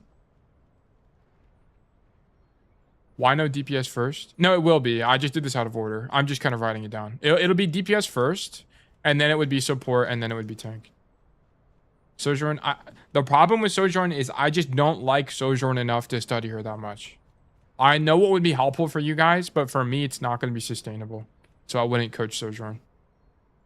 I think Sojourn, if you're talking about the hit scan role, it is important to learn Sojourn broadly, but I just don't really care for her, I'm going to be honest. Do you think if a sniper has a stun, it's bad design? Because I've played Rivals and every hit scan sniper has a CC ability. A sniper with a stun. Does Widow have a stun in what? In what's the? It's Black Widow, right? That's the sniper in Rivals. I actually don't know. I gotta learn Sojourn for real eventually. She's so cool. Sojourn has very high skill ceiling because it's a lot of mechanical stuff. But the thing that's cool about Sojourn, the reason I want to do all of these heroes, by the way, is they all require good fundamentals. There's no cheat. You can't cheat on these heroes. You can't. You have to understand Overwatch. Okay, if you play Mei, you can cheat. If you play Bastion, I mean, no, Bastion, you definitely can't cheat on Bastion. But there's heroes like Mei, like Junkrat, that you can just cheat the game. Okay, like Pharah. Do they require some understanding of macro? Yeah, but they play so fundamentally different than all the other heroes, you can just cheat. So I don't want to teach these heroes. Soldier and Cassidy, everything you know about Cassidy, it's the same thing. It's literally the same thing. Hard flank all the time, but you have more uptime on angles because you have way more range. Ashe, Ashe is the same thing. It's Cass, but more main botting. And this is why I teach Cass, because Cass is a very versatile hero. And this is why I love Cassidy so much. But a sniper with CC, I don't even know what that would look like. It'd have to be like Hanzo, projectile, stun, or something. But the thing is, Overwatch, compared to Rivals, Overwatch 1 used to be a game that had a lot of hard CC, right? It had stuns. Like Cassidy's flashbang used to stun people. Brig Bash used to stun people. But the problem is that these abilities, when stacked in a first-person shooter, is really frustrating. Also, hard CC severely limits how you can design a hero, right? Think about Roadhog. Because Roadhog has a hook, you can't really give him anything else. They tried giving him trap, and it just felt bad. Hard CC really limits a hero's design. Why do you think Cassidy doesn't get very many different changes? Because his roll reloads, number one, that's a problem. But also because Hinder is just CC in a game that otherwise wouldn't have it. So CC is not good for the state of Overwatch. It's not good for Overwatch as a game, unfortunately. Also because time to kill in this game is relatively short compared to Rivals. Time to kill in Rivals is way longer, so CC makes more sense. Also, heal output is way higher in Rivals as well, so it's easier to live whenever you are CC'd. Overwatch is a game where it's a lot more about taking initiative and then taking angles and stuff like that. There's less main botting, but is there less CC as a result of that? Yeah, but there's a lot more. You have a lot more change over the outcome of the game. I don't know if that made sense, but hard CC is just not really good for Overwatch, and it's very unlikely that any heroes other than tanks moving forward will have any. Soldier, you just don't go wide. Ashe is low-key brain dead. Yeah, Ashe is just main botting, and this is why I think Ashe is a trash hero to climb with. It's just a mechanics check to climb with Ashe. Unless you one-trick Ashe like Warren, and you actually do stuff that's like hard flanking, getting big dynamite, so on and so forth. I don't think she's a good solo queue hero. And why? That's also a big reason why you don't see her that much. What was I going to talk about? Oh, yeah. On Route 66, you have to know this role tech. It's very good. What am I doing? Custom game, create, maps, Route 66. This one is really easy to do, by the way. And then move me to attack. Okay. So, whenever you play defense... Oh my god, I didn't lower the cooldown. Whatever. Okay, so look at the bottom left of the stream. You will see my inputs, by the way. Make sure you take a look at that. It will be a little bit... It won't be perfect because of how latency and stuff like that works. But anyway, it doesn't really matter. Here's how you play this defense, okay? You stand in tunnel. Bang, bang, bang. You just shoot them. It's okay. You're not playing for the element of surprise, okay? You're not looking to surprise people and shoot them in the head, okay? You can do that sometimes, but that's not the idea. The idea is to stop them from making this rotation, okay? And because the reason being, if you stop them from walking down tunnel here, now the only options they have are to come to the top here or come in main, which is going to be good for your other DPS, which is normally going to be like, I don't know, a Torbjorn or a Hanzo. Or, it doesn't really matter what they're playing, to be honest with you. Even if they're a Tracer, because then the Tracer probably going to be here or something like that. It makes it way more awkward for the enemy team to be able to do anything. We've all had our games of Route 66 where the cart gets stuck here, and then you just can't do anything about it in Ashe on high ground, right? So you want to shut down this tunnel rotation, and then if you do get pushed out, your idea should be to back up and then roll tech off of this up here, and then rotate all the way back to your spawn like this. Okay. Alternatively, so how you do this roll tech, by the way, really simple. The timing is really clean. You just walk forward, make sure you jump and then roll while you're in the air, right? And then you're just gonna do it very quickly right here. So I'm gonna jump, and then like 1 frame after my jump, I roll. And then it's really consistent. You make it all the time. This is one of the easiest roll techs to do in the game. Okay. So make sure you know this one. Very useful. I didn't used to do this, and then I think it was Montana or one other community member that mentioned it a lot, and then I started doing it more. Where would you go from tunnel if you don't want to make the tech? So then you would do this. Back up. You would either walk this way. You would just walk through mid. The thing is, you have to have good timing here. I feel like I just get shit on after tunnel. You probably have bad timing. You're probably rotating out too late. If you're ever in a situation where you're playing tunnel and you feel like it's dangerous to rotate out this way, then you have to just hard flank. You have to hard flank. Because otherwise you're just going to die in the rotation. So it's either you're rotating out too late. Let's see it in the VOD. Okay, yeah, we'll see it in the VOD. You're either rotating out too late, or... Yeah, it's either a rotation out too late, or you should just do this. It's probably something like that. Okay. Let's look at the VOD. Bang, bang, bang. Replays. It's this one, right? PG3? Yeah. Okay. John Sojourn. Okay. So we play PG. Yeah, I was about to make a PGE joke. PG3, not PGE. Here, I would just shoot them. Just shoot them. Okay. You just get gapped by Junkrat, I'm gonna be honest. This is just unfortunate. So here, you should just... I would have just left. I wouldn't have even needed this. It is just unlucky as well, I'm gonna be honest. I think you do get unlucky because look at this. The first nade like bounces off the wall and kills you. Look. Now look at this. That one bounces behind you and you walk into it and insta-die. That's actually crazy. That's actually really unlucky. I mean, you don't die here. This is just... I don't even have to tell you. Just don't die. The idea of what you're doing there is correct. Just don't die. There's not even like a rotation issue or anything. I keep forgetting carrots are not a good stream snack. I guess if they don't junk, I'm gonna dip. Yeah, you would have just either stayed there. You would just read the pressure, right? If they're pushing you aggressively, okay, then leave. If they're not, okay, stay there and just shoot them. Like if that was a Genji and you were fighting him there, I'd be like, that's sick. But you just have to read. Is the guy closer to the mega than me? Okay, then I'll just give up the space and hard rotate. Okay? You just have to read the situation. The idea, like the position is not wrong. You just played it wrong.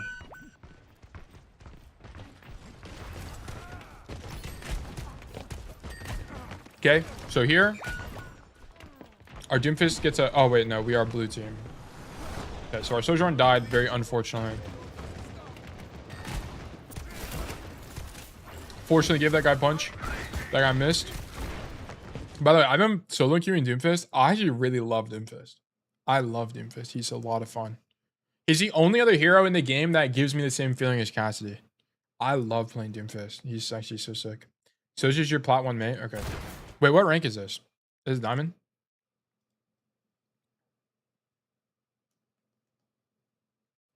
Is it Diamond or Masters? Master, okay. Master to Plat. Okay, it's just wide. Okay.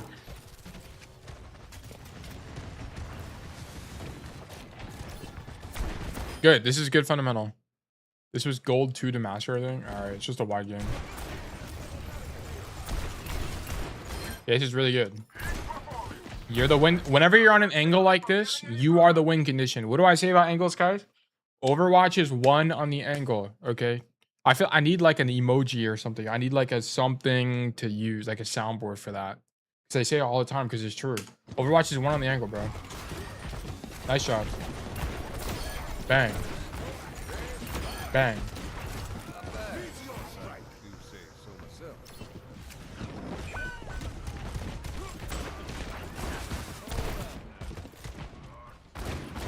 Okay, this is all fine. It's just shoot target shooting simulator. True, this is so true. Okay, here, just don't take damage. Okay, here. I mean, this is probably fine. Whatever. That guy's form, we roll out. Nice. He doesn't have punch, so you go for Deadeye. It's fine. This is okay. These are the type of Suzus that piss me off. These Suzus piss me off beyond belief, actually. I actually hate it when these guys TP through the wall and Suzu people. It's so annoying. Because there's no counterplay. But you have to understand that when this happens, the Kiri literally has no other resources. She uses all of her resources to bail someone out. So she's basically the Walking Dead at this point, right? So that's the only thing about it. It's really pisses me off. I think the Deadeye actually is fine. I mean, we should have hit that shot, whatever. But you just draw when the Suzu's on, which is unfortunate. And now you have to give space.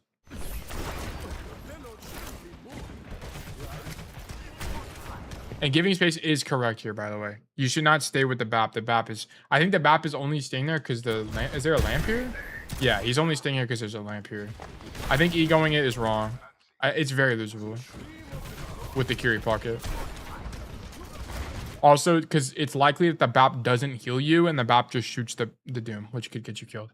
Should I look for a mid-fight rotation? Let's see. Okay, so when would you have even rotated? So here you would have dropped for sure, and I think shooting you Doomfist is the best play. Yeah, I think shooting Doomfist is your best play. Now you would look for... It would be... This is the exact moment you would be looking for a rotation. I guess going left here.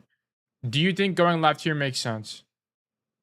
You have to think in your mind, okay, with everything you know, your BAP is 1 HP on top of gas. Your Ana is on the right side of the map. Wait, let me circle this as we go. Okay, here's what you know. Your Ana's on the right side of the map, which is behind cover, and she's very likely going to swing like this or go wide. In this scenario, not. Okay, let's think about it. Okay, Ana is on the right side here. BAP is 1 HP, and we know he just used lamp. He just used lamp, so he's kind of screwed. Our Rhine is pinned in, okay? And the entire enemy team, it looks to me like they're looking at Rhine. My hunch is that we need to stay main. Why? Because Ryan is fighting right now. Ryan is fighting right now, and this angle is good enough. It's good enough. We can shoot the Bash. I mean, we saw the Bastion earlier, so when the Bastion reswings, we can just shoot him. We can go wider in main if we need to follow up on the Rhine. I would say main here. I guess I'm saying if I end up here and I have time to rotate, I mean, it's just mid-fight and I have a good angle. I mean, yeah, but mid-fight rotations are all about reading the situation, right? I think if you coincidentally backed up and you ended up here to shoot the Doomfist, then yeah, rotate, right? You might as well. It's the only way for you to actually contribute to the fight. But The question of mid-fight rotations is the angle worth the loss in uptime? And to answer that question, you have to think to yourself, you have to do that math yourself. I won't be able to figure that out for you. In this situation, my hunch is that rotating is not worth it, right? So I would stay in main. Your Ryan is already fighting. We're down a bunch of resources. Your BAP is 1. We need something to happen right now. This isn't like a Circuit Royale situation where you have, like Circuit Royale 3rd point attack, where you have to go outside or you're not going to win.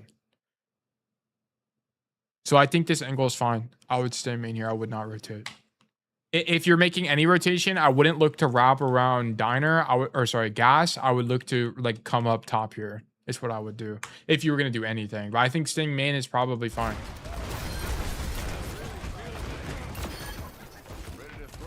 Yeah, now that the fight, we killed 2, the fight is 1. This fight is over. So now, like, you can look for a jump up the payload and then jump across, or you can go all the way around. I don't really care. Like, you just need to walk forward here.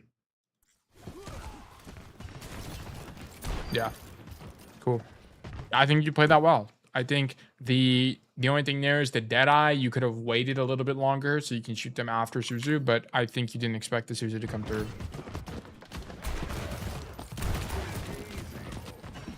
Good rotation. So I actually like that you go to poke here and then you read the situation well. You know the Doomfist and the Curie are there and you roll out on good timing. So you could have got punched here, but I think you live even if you get punched.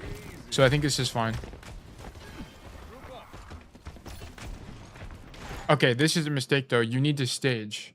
So now that the poke phase has ended. Well, actually, it's still poke phase. The fight hasn't started yet. You need to stage during this phase, right? You did your aggressive poke move. Sick. Okay, now roll tech up to top and stand here. Or rotate all the way back up here like this and then come back like this or something. Or play here. But being on the floor is not going to be the answer here. It's going to be way harder to live on the floor. Because they can just get you for free with no cooldowns. Do you kill this Doomfist? Yes. Why does this Doomfist die, guys? Why does this Doomfist die? Do we really think Doomfist should be hard engaging with 100 HP? Let's use our brain. No. This play makes no sense. Okay, so us killing Doomfist has nothing to do with us being good at the game and everything to do with that Doomfist sucking balls, okay? So this is still not a good position.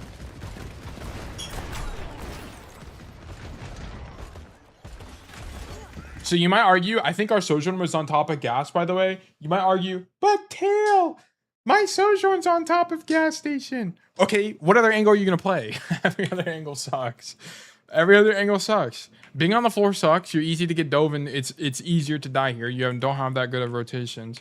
The only other thing that's good is like maybe this high ground, but then you can argue it's isolated and this rotation out is too long. Okay, so it's either staying here or staying on gas. You just need to pick one. It's like kind of what it comes down to. Even if that means you have to double up with your Sojourn. Okay, that guy dies. Why does he die? I think he just slides in instead of sliding out. Yeah, so this guy slides in and it gets him killed. So that's a cooldown usage mistake.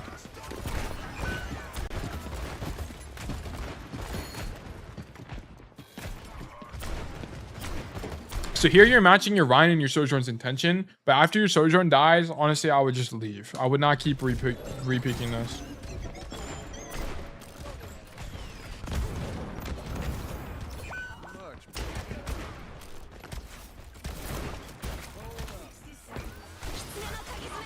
Nice. Okay, so this is kind of like the Roadhog thing I was talking about earlier, by the way.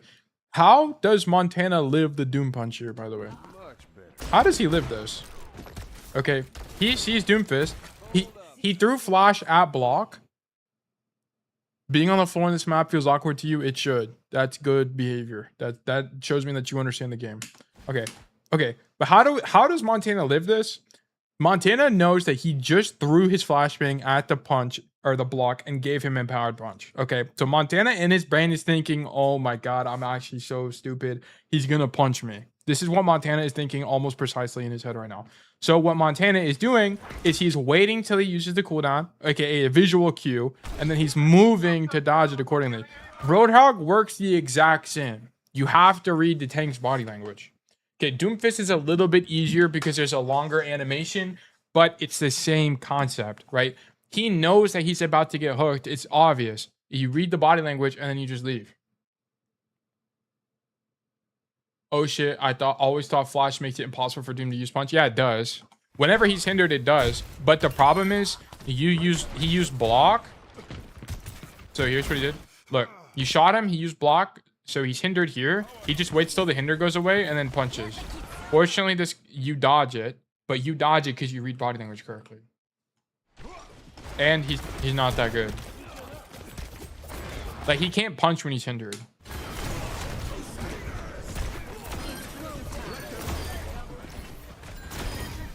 Dude, sometimes I wish I wasn't vegetarian. This is like tangential. I wish I wasn't vegetarian because like I don't know what it is, but I just like crave a ham sandwich right now. I just don't know what or why. I don't know. Maybe it's like a nutrient deficiency. You just ate a pig brain. You always up to no good, bro. Montana always be eating random things. It's so disgusting. I'm never gonna do that again. You're the only person I know ever that's eaten a pig brain, so you've got that over the entire population. Why are we on the floor? Get off the floor. This is actually a rage bait VOD. I'm actually rage baited. You just can't do anything on the floor. Like, there's just nothing to do on the floor. It doesn't make any sense. You need to be either on the right side cliff or you need to be on the gas station. And this is only when the cart is pushed forward more. Plat 10 game. Oh, it could be classic. Okay, here, yeah, this is where you play on this map. It's here and the default angle on the bridge. Okay, match your eyes attention. He's holding choke. Oh, what the heck? What happened here?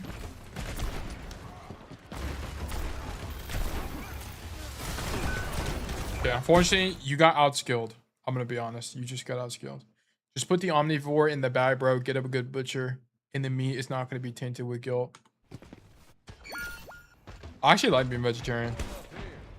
It's forced me to learn how to cook, which is nice. And I also, like, I low-key have a binge eating disorder. And it also makes it where I don't buy the stuff that triggers my binge eating. So it's, like, nice.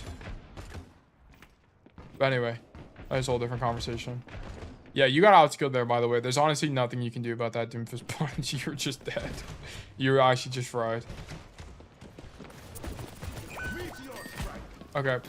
This fight sucks balls. There's not a lot to do here. The only thing you can do is go bottom right. So the issue here is timing. You have bad timing. Look at where your tank is. Your tank is fighting this Doomfist right now. So he's not actually able to walk out. So by you walking out, you're kind of gambling that you're going to beat the Junkrat. Which, I mean, is probably fine, but the only issue here is the timing. Because of that, you're very likely to get looked at by multiple people, which you are. And I think it's okay. You just have to keep in mind as you peek that you're the only guy from the fight.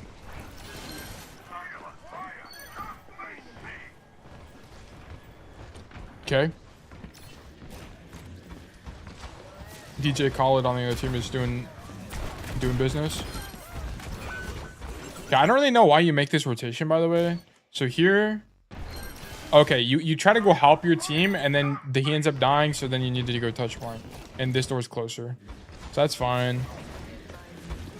Yeah, I would like to go right side here. Yeah, for sure. And then I would fight the Bastion. This is really good for you. Bastion has so much HP. Holy moly. Okay, this is all fine. I think playing on this side of the map is fine. You just have to understand you're overextended. Okay, so here we roll out. Yeah, perfect. I wouldn't have dead-eyed there, but you might be doing it to live, which would be fine. And then you hard rotate back this way. Now you have a flank. Yeah, the way you play this looks masters. It's just the way you played first looked like gold. Yeah, your second looked really good. I like your second a lot. Your first point looked gold. I don't really know why you played it the way you did. Okay.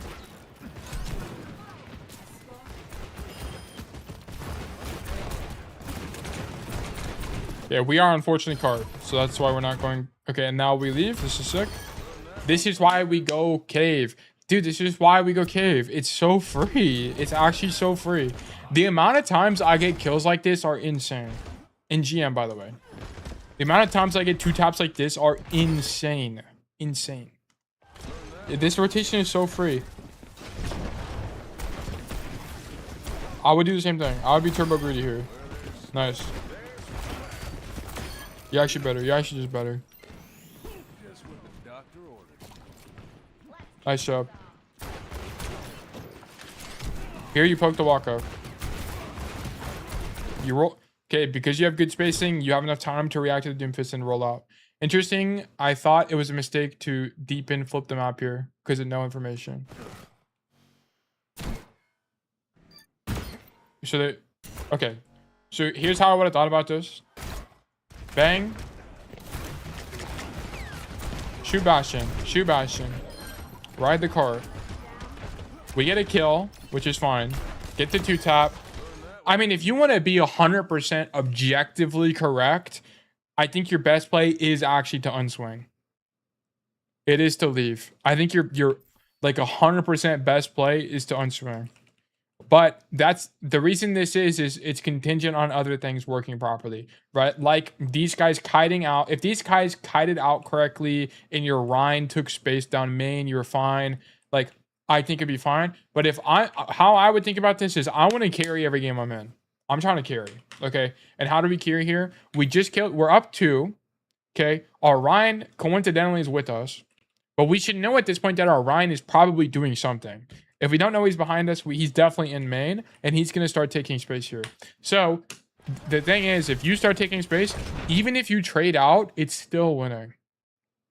Yeah. Even if you trade out, it's still winning for y'all. I would just ego this. And the reason this is also possible is you don't roll forward. If you roll forward here, you were trolling. But because you walked here, now you see this Junkrat, you can roll that, bang. You would have actually just got 1 shot, by the way, if you didn't roll that. So nice job. And now it's super winning. So you just carry. You're the hero. This is what I want everybody to do in their rank games, which is possible. It's very possible. And I'm going to be honest, did Montana have good aim here, guys? Yes. But I honestly think Montana got carried by macro here. This is he made a really good rotation into tunnel. He had good timing on the Ana, and then he had good cooldown management to live the Junkrat. So it's a lot of just macro related stuff. A lot of fundamental related stuff, not really an aim thing. Okay, and then here, this is good spacing. Notice how far away he is from the enemy. Does he do less damage from this range? Yes. But when the enemy inevitably starts walking forward, it's going to be harder for him to rotate out if he's at a closer rock. Where do you usually stage here for this fight? Here, I either stand here or exactly where you're standing, or I'll stand behind this. I'll stand here, or I'll stand here. It just depends. I'm never on cart. There's never a situation where I'm on cart. Here, I think probably playing here is okay. I probably would have been here in this situation, to be honest. Because the reason about this is just a little bit more isolated against Doomfist. This is less isolated, and it'll help me poke their Bastion. So I'd actually prefer the single. But I think this is fine. I wouldn't overthink this. This kind of comes down to playstyle, right? What's your playstyle? Do you want to be a little bit more proactive on the angle with more risk? Then play here. Would you play more riskless and play more defensively against the Bastion? Then play here. It's just going to depend. Like, I think they're both viable. I don't think that either one is incorrect. But if you were on this angle, but you were here, I would say you're trolling because this is bad distance management. The only reason this is good is because this is good distance management. Right? And that's why there's multiple solutions here on this map. Because this is also a good distance and it's good cover for you. So yeah, it just kind of depends.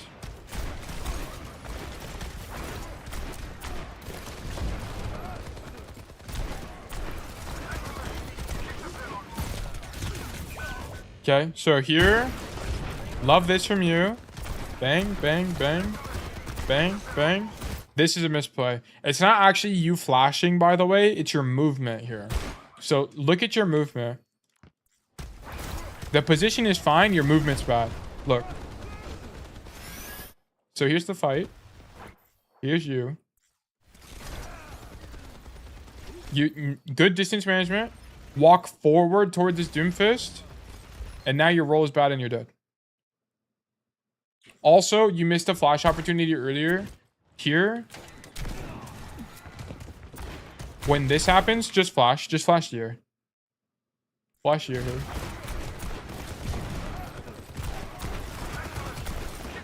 Yeah, here you walk forward. Now this roll is bad and you don't live. So that's the mistake. But this is also, like, you have to understand, you playing this angle is inherently high risk, high reward. Because how do you rotate out? You just kind of don't. You have to fight for it. Right? You can make this rotation, but it's really contingent on them not walking forward, which we can't always depend on. Right? So I think this was fine. We just needed to use flashbang and not walk forward here. But you have to commit to this fight. That's kind of just what this angle is. So I don't think it's wrong. Like, I don't think the angle is wrong. I just think we could have played it better. And I think you still would have died. I'm going to be honest. I think even if you play this optimally, like if we put like arc here, I think he still would have died. I'll be honest. And that's just the risk you take when you take this angle.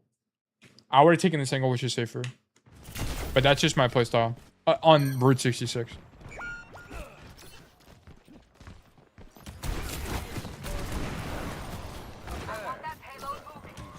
Okay. I'm pretty sure also on that first Doomfist slam, if you flash him there, he just dies. By the way.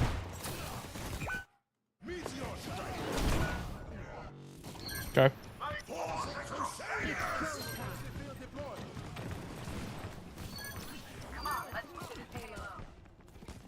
Okay. So now you play more distance against Doomfist. This is fine. This is fine. Okay, now we walk with our run. You can honestly use Deadeye here just to get through choke if you wanted to. I don't think it's like perfect, but it's fine. Deadeye to come Doom. Okay, that's fine. You know he doesn't have punch, so it's fine. Here you come left side of the map. Perfect. Oh, yep. Here, I wouldn't even, by the way, I wouldn't even shoot them. I just make the rotation. You should understand that this rotation is so strong, you're going to catch them no matter what. Don't even stop here to shoot. Like, actually have no hesitation. Here, don't hesitate. Just go. Just go. You're going to catch him anyway. Just go. Don't even hesitate. Yeah, don't even shoot them there. Yeah, I mean, it didn't matter here, but there will be games where it matters, okay? So you need to just have no hesitation in that rotation. Just go. You're going to catch him anyway.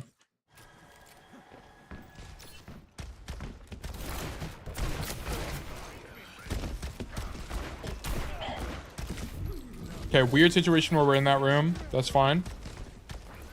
Honestly, okay, this is fine. Good flash. Just shoot him. Just shoot him. He's one. Okay, you should have just shot him there. He was one, but this is whatever. Stay on the angle.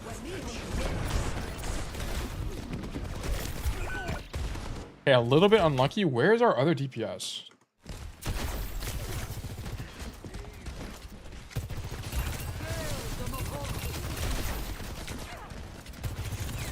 I mean, this isn't even a misplay. They're just gonna walk out anyway. Yes, that guy played fine. Why do we not get healing? Why does this guy not pop a window? What? Khalid should have popped the window here. Oh my god. No window there is so tragic.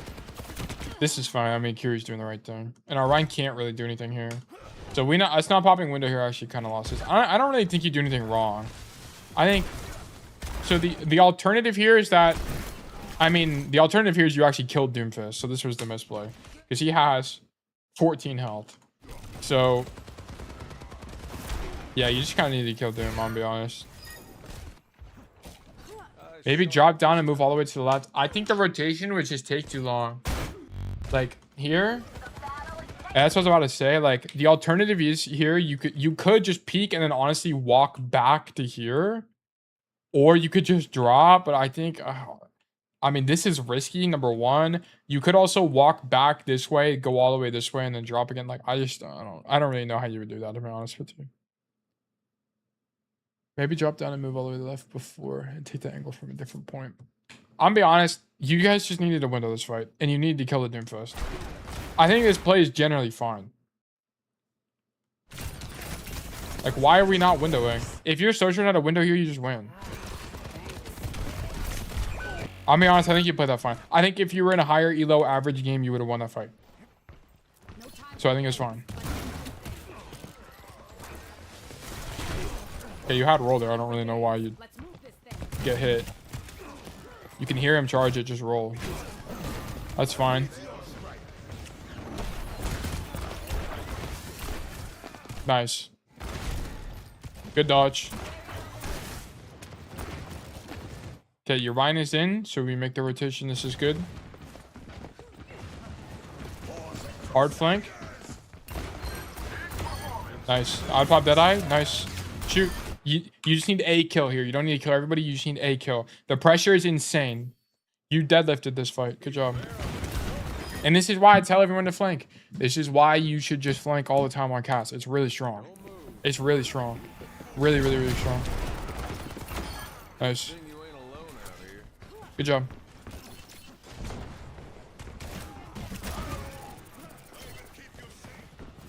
Okay, I don't know why your team is not on point here. Not ideal to push cart, but you know, whatever. It happens. Nice. This looked great. Your second attack looked winning. Your second defense looked winning. Your first attack was a little bit awkward, but I think it was more micro related than anything. And because you didn't really make any positional errors, but your first defense was atrocious. Why are we on the floor? Get off the floor. You cannot be on the floor there. Really bad. The cave play was fine. Just don't die to Junkrat. It's just honestly unlucky. If I died there, I'd be like, oh well, and then just go again. Right? Don't let it beat you up. You played this well. Good job. Winning. Verdict is winning. Okay. On first point, usually attack. I don't know what you mean. You're probably typing more. On first attack, a lot of times they just completely contest me on tunnel. Okay, just win. Like, how are you getting contested? Like, give me an example. Who, like, is it a Sojourn? Is it a Bastion? Is it a Genji? Like, what? Is it multiple people? Is it one person? Wu Yang Cass? Okay, if you can't win the duel, then get... Okay, if your normal play doesn't work... Whoops. Something I'm gonna do. If your normal play doesn't work, you have to start getting creative. Okay? So let's pull up an example. You have to think to yourself... Okay, there's a couple of things you need to think about. Number one, is the play not working because I suck? Yes or no? If the play's not working because you suck, you should still do the play. Because it's the best play. Then you should think to yourself, is the play not working because the enemy team is contesting me in a way that's unwinnable? AKA 2v1s and you're not getting help. Okay, so like if there's a Cass here, Wu Yang, that's stopping you from making the rotation, okay, you know what? Maybe stop swinging the angle.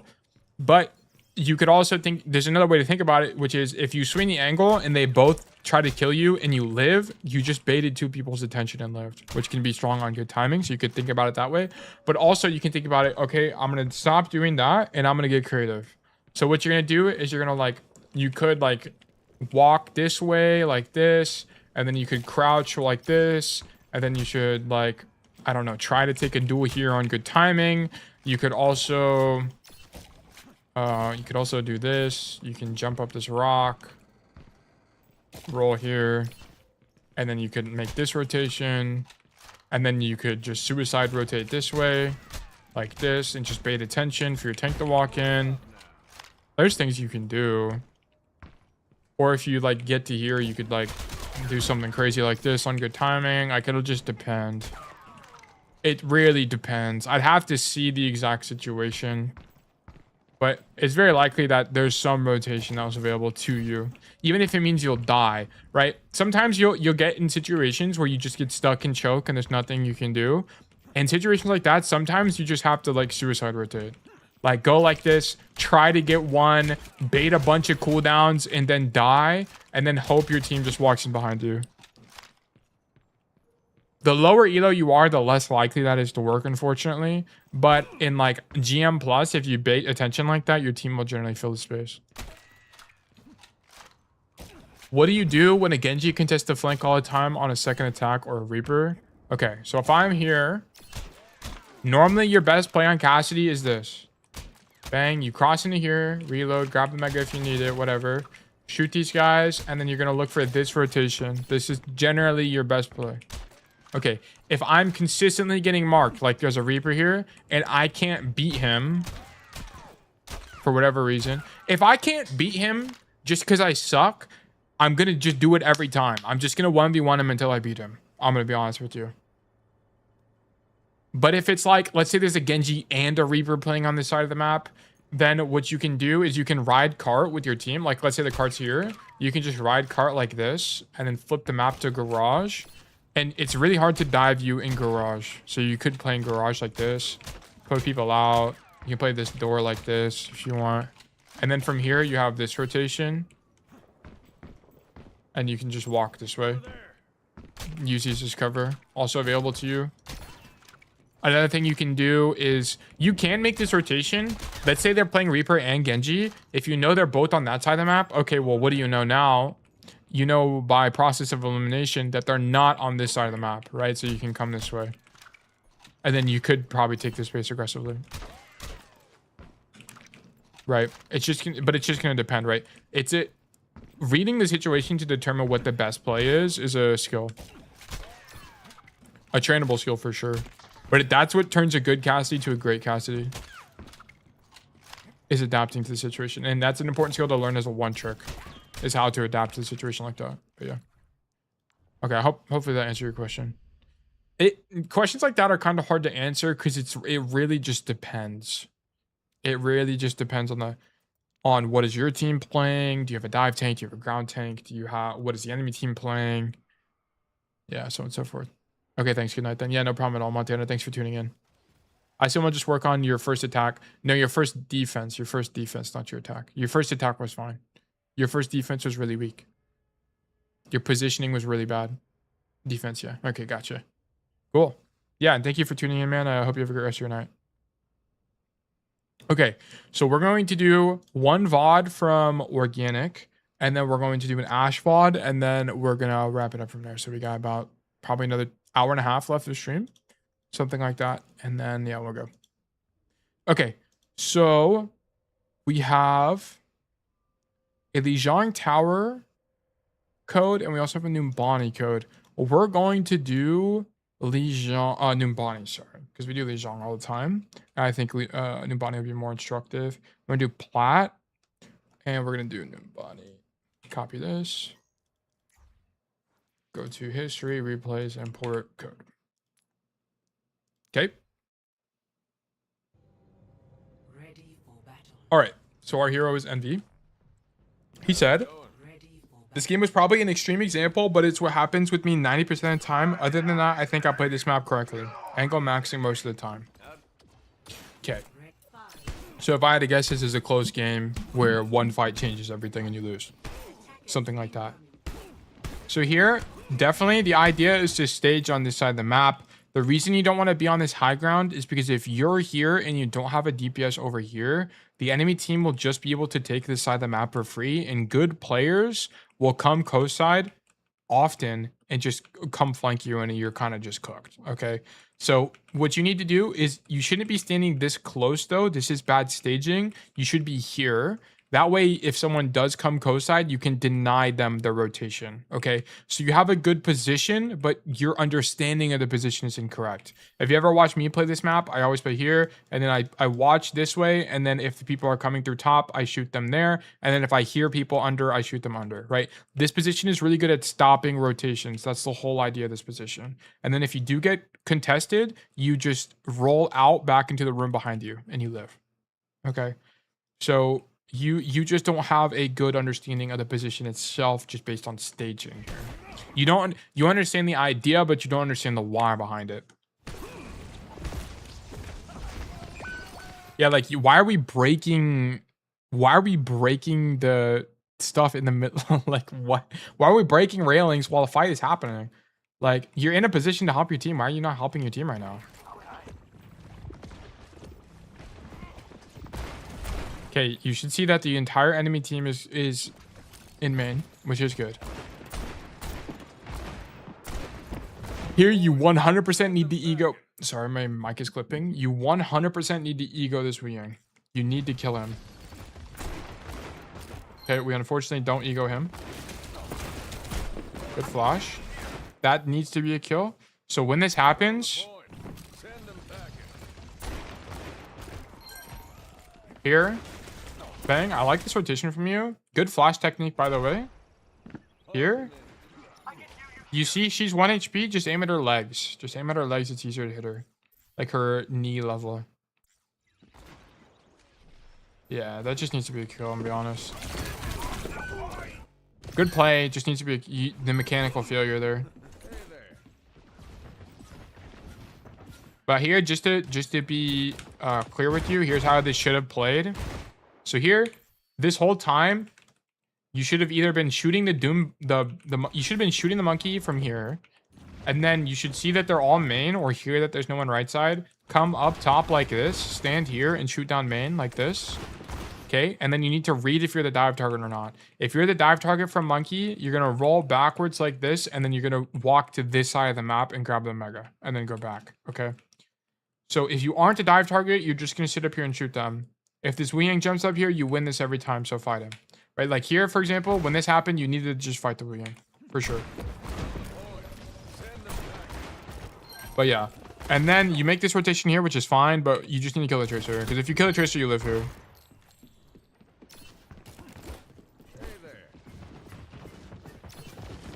Okay. I shot on tracer. So here you need to look to make this rotation and reestablish control of this side of the map. Right. So you need to come back here. That should be your idea. Perfect. So you seem to understand this, which is good. Love this from you. Bad flash technique. Okay. On basically anybody, flash at their feet, right? This should be a feet flash. Bad technique. Because you don't throw it at the feet, you actually miss. So it's a bad technique. You like throw it past her or at her. Okay, your Ryan is pinning. All right, cool. So because your Ryan is here and playing aggressive, you can actually take more space than you otherwise would. But if you're playing alone on this angle, or sorry, this side of the map, you should be back here if you're alone, especially against a dive tank, right? If they're playing like an Orisa, you can be a little bit more greedy, but against a dive tank, just stand here. And then if you see your tank do something like this, then you can play like this and, you know, shoot the monkey or, you know, help him, you know, whatever you want to do.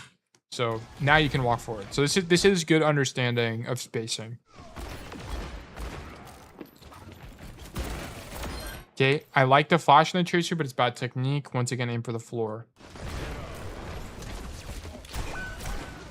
Good mechanical technique here. Not moving. Shoot the Junkrat. Perfect. Good job.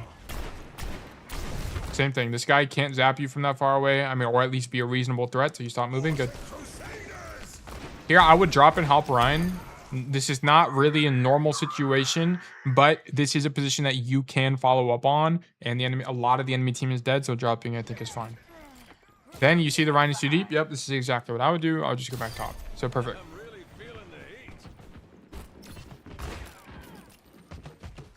Okay, so keep in mind we're about to have Deadeye. So there's only one matchup in the game that you need to save Deadeye for, and that's the Monkey matchup. They just actually swapped off Monkey, but if the enemy team is playing Monkey, you need to understand that if they pop Primal, the dive target is you. It's you. Almost always, it's going to be the Cassidy player, okay? So you have to keep Deadeye for when they use Primal, or else you're just always going to die. Okay, the only way to stop him from killing you is to have Deadeye. So they swapped off Monkey, but just keep in mind in the Monkey matchup specifically, number one, you have to keep Deadeyes for Primals, and number two, you need to make sure you don't take Silver Bullet into Monkey. It's very losing. Okay.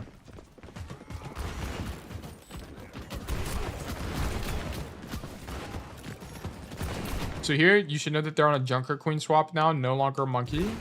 Give up the angle. This is perfect. Good rotation. I would continue the rotation. Yeah, perfect. I would not have rolled to the angle here, probably. Actually, would I have rolled here? Fights happening. I would definitely continue the rotation. Yeah, so rolling is probably fine. I wouldn't overthink it. Okay. This is good. Okay, that's very fortunate for us. Okay, we shouldn't have dropped here, but I see why you did get the tire, so it's fine. Rotate top right. This has so far been excellent, nearly excellent gameplay, right? You do seem to understand that a big value of this angle is denying coast. Like you do seem, it's just kind of that first fight you were just acting weird.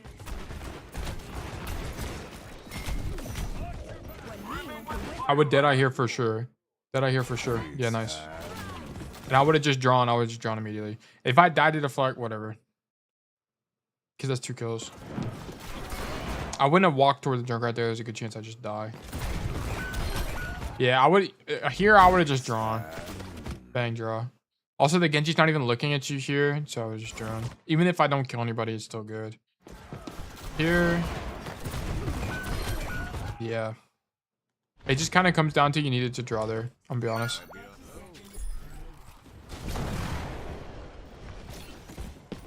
Okay.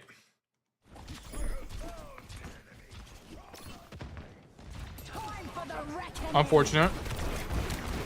I wonder, should he have pushed forward actually? Let me see. Because I don't think anyone is there. Let's see. So you take a bunch of damage. How do we take damage? That second one's a little bit unlucky actually. It like bounces. It like bounces and hits us. Yeah, this needed to be a draw because what you should have done is drawn and then ran away from Junkrat like this because you're just low HP. That would have been the play. Okay. I was trying to see if there was like a world where you walk forward there, but I don't really think there is.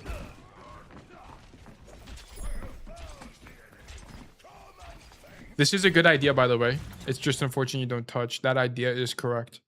I would also flank there.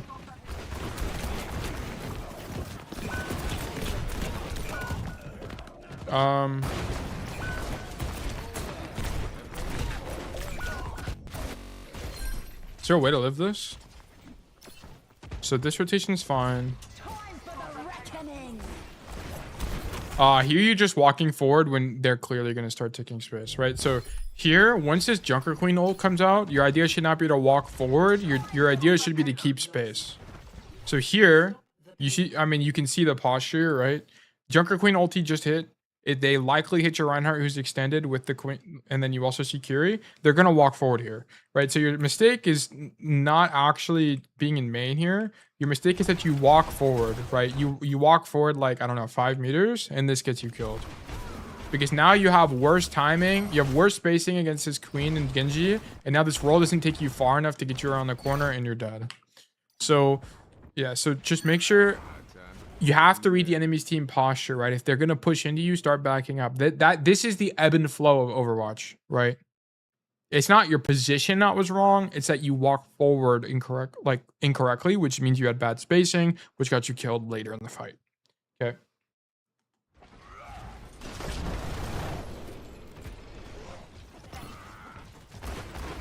He should go top for sure. Yeah. Perfect.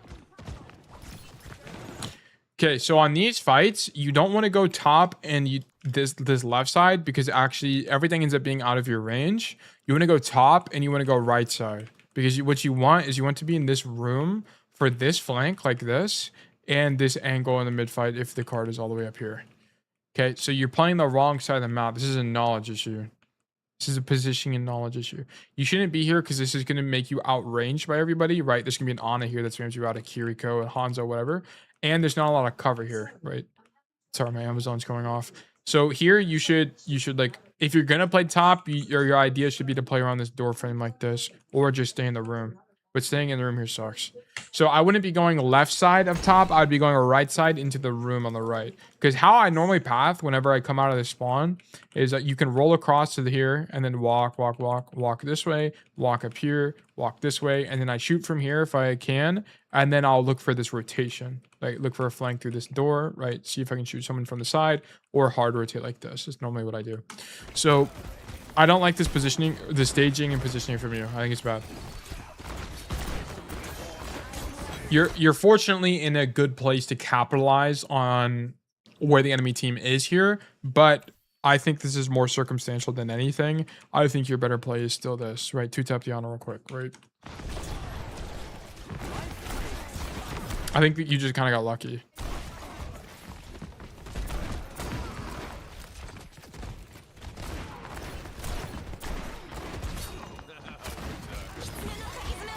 Okay. Just shoot everybody. Here, yeah, I kind of explained it earlier. I just wouldn't be here. I'd be on the right side of the map. I'd be in that room with the mini, and I'd bait people to engage on me. Because how you play it is you go in this right room like this, walk in here, shoot people in the back, bait them to fight you, rotate out. There's a mini here. No, the mini's just in the room, right? So you can grab the mini in the room, and then you can rotate back this way. Right, and normally you get healing here. Yeah, so I just wouldn't be on the high ground here. I just don't think it's better.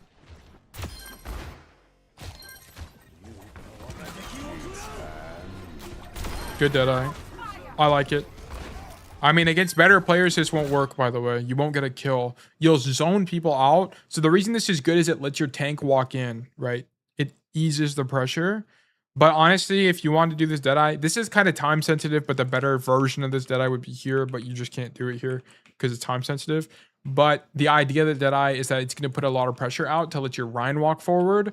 But you killing the Junker Queen here is an overperformance. That guy just sucks. Okay. So this shouldn't be good for one, but you get lucky. And then you should hard wrap here. Nice. Nice job. Just make sure you don't get too aggressive here. Make sure you're watching your spacing, right? You are isolated. If you get engaged on, you're dead. So just be careful. Like here, for example, you should just leave. Just leave. Yeah, perfect. I would just leave, I'm gonna be honest. I would give up the angle. It's too close. How do we lose in the Genji matchup, guys? If you can't tag the Genji before the Genji's on you, it's losing. You're not going to lose, but it's losing. It's not in your favor. Against a better Genji, you just lose this, I'm gonna be honest. I would have just left.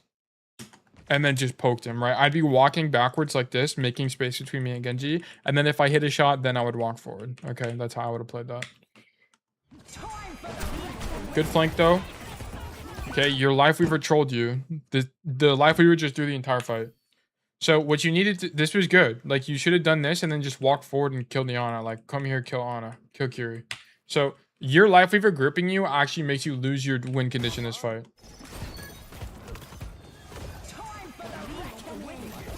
This play is so stupid. Why would he grip you here? Okay, so your Life Weaver trolled.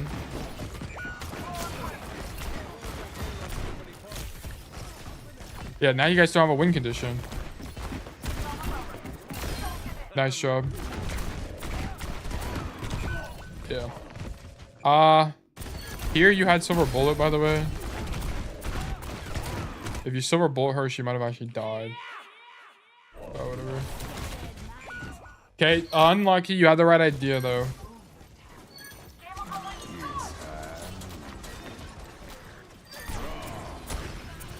Okay.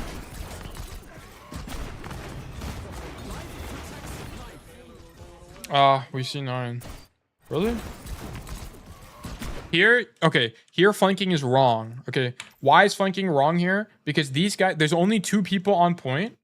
It's overtime. And they're both half. You should know they're half. At this HP, it just shows you how much HP they have. So you should just shoot them. You should just stand here and shoot the ball. Shoot the Genji. Flanking here is wrong. Because there's also, everyone just died. This is an awareness issue, right? Both supports just died. Right here, when you pop Deadeye. Here, as you're walking back to the fight. Bang, Ana's dead. Bang, Kiri's dead. They have no healers, okay? So you should just shoot the guys on cart. The rotation doesn't do anything. And then we just C9, which is not really a lot you could have done about that. The only thing you could have done is just kill ball. Okay, so this rotation was just wrong. You had the wrong idea. You read the fight incorrectly. You should know you have an advantage. They have to stay on cart. Your angle is already good. Just shoot them. Is this unfortunate? And should you have won? Yes, but we also made a mistake that we can improve on.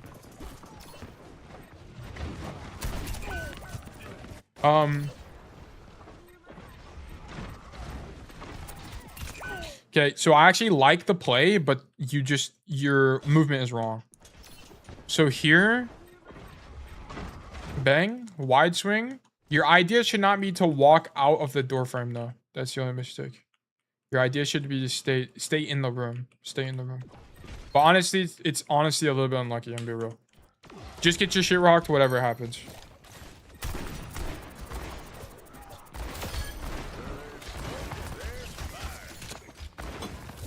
Okay.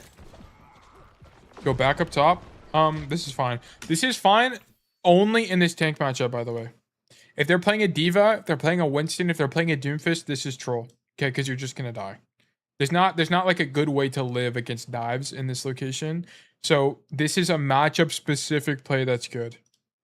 Because they don't have a good way to get on high ground, like the only people who are gonna contest you are really these two. The Hanzo maybe, but I really doubt it. And honestly, if he's climbing up the wall to fight you, it's probably winning.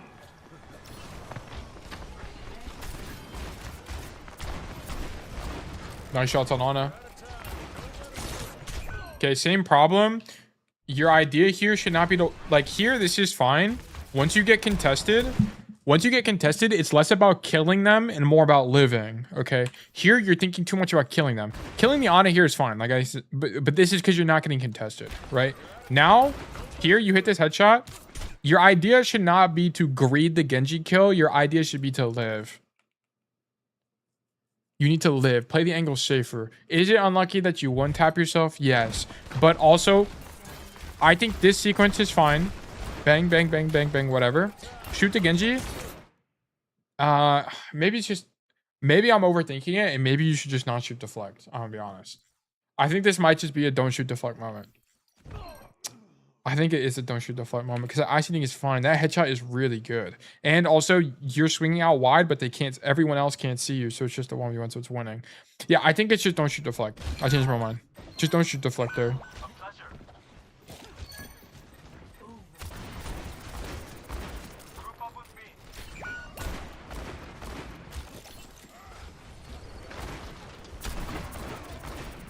Okay. Up top. Down low. But I have Deadeye. You need to live. You need to live. I would have never greeted this angle. Never, ever, ever in my life I would have greeted this angle. Okay. See where your team is. Okay. The only person alive is your Torb. Your Ryan just died. I think he just got back, right? No, he just died. Okay, so he's in... Oh, no. Your Ryan's on point. Why did I not see him? What the heck? Oh, wait. No, our Ryan just did... Okay, our Ryan did just die. Okay. Your Ryan is dead. You are the only guy here. You hear multiple people on the point. And your Torb is the only other guy alive. You're the only guy they're going to be looking at right now. And coincidentally, you're the furthest guy forward. The Torb was on the pedal, so ignore that. You're the furthest guy forward. You're going to get shot at, of course. You could have died here and tossed the whole operation. Okay? This is bad. You should just stand here, shoot this Reinhardt, and wait for your team to get back. And then you can go for the late fight Deadeye flank play. Okay? So that was too early and way too risky. You should honestly probably should have died there. I'm gonna be honest. And now you're half HP, and now you can't make a Deadeye play because you're just gonna die, right? Overperformance at Hanzo sucks ass. But yeah, we died to the fire strike. That whole sequence of events was wrong. It was just wrong. You needed to wait for your tank. The idea of going for a late flank like this is good, but you had really bad timing, right? Your tank is not back yet, so of course they're gonna look at you. So you have to wait for your tank to get back, then swing this angle with the Deadeye or 2-tap Diana or whatever. The way you're playing it is generally correct, but you have to be aware of your team. To me, it seems like you just have rotations baked in your mind. Like, this is a good place to play, which is good, right? You have a good understanding of the map, right? I should be flanking, you know, I should be taking a different angle from my other DPS, so on and so forth. You seem to understand that, but you don't seem to understand when do the exceptions happen? Right? And how can I do that with good timing? right? I need you to think about that more. Think a little bit more conditionally about what's going on. Someone needs to fill My Reinhardt is dead. Should I swing this angle? Probably not. Let's wait a second and then let's swing the angle, right? If you find that you're waiting for people, just turn around, check where your team is. Okay, now look, right? If you watch like the Montana VOD or the Timmy VOD from earlier, both of them have a habit of checking where their team is. You'll see it in small times. Like whenever they're making a rotation, they'll check their team and then keep going, right? They're not perfect, but they're better at it, right? So, and if you watch my gameplay, if you watch Ark's gameplay, if you watch any pro gameplay, I mean, it's a little bit less common in pro gameplay, but in like Twitch VODs and stuff like that, you'll see people looking through the wall to find where their team is. Always go coast. It's way too strong. It's actually broken. I'm convinced its rotation is broken. I think I've only lost Numbani first like one time since I started doing this. It's really strong. Like, see, look, this is exactly what I'm talking about. This is why we stand here, by the way, because our hero, Envy, aka Organic, was able to make this rotation for free. And guess what he gets out of this? He's going to force this Sigma to turn around. And if Sigma turns around, guess what? Junkrat gets to walk in for free. Winston gets to walk in for free. Alari gets to walk in for free. Life Reaver gets to walk in for free. Everything gets to happen for free with no tank pressure, right? Because Organic is doing everything. He might die here, but I'm going to be honest with you. If he dies here, he's going to get so much value by baiting everyone's attention. So much value. And the higher elo you are, the more likely this play is to work. I'll be honest. But your idea here should be to not die. Okay, you need to not die. So make good rotation, but think to yourself, you should be thinking, holy crap, this is free. I'm just going to walk up, lol. Shoot the torp, whatever. Here, you need to, okay, you make a mistake. Once you get contested by the Sigma, you have to understand there's basically no world where you live here. You have to continue the rotate. You have to just keep going. You have to just keep going. Bang, just like this. Just keep going. So you needed to do this. Walk, reload. See the Sigma shooting you and be like, oh crap. And then roll this way and keep going like this. And you're going to walk all the way back this way. And you're either going to pop back out over here, or you're just going to stay here, grab the mini and go back. Okay. You're going to do one or the other.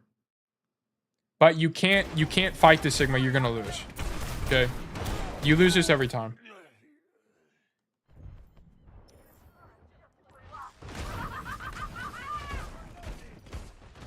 Okay. So good idea, but bad, like not perfect execution. But notice how your team kills everybody. That's, I guarantee you, because of you. And what you started, exactly. That's exactly the idea. You have to commit. If you watch pro players play, the one thing they don't have as they play the game is hesitation. Hesitation gets people killed all the time, right? You hesitating and not committing to this rotation got you killed. He just had to keep rotating. Oh, okay, wait, what just happened?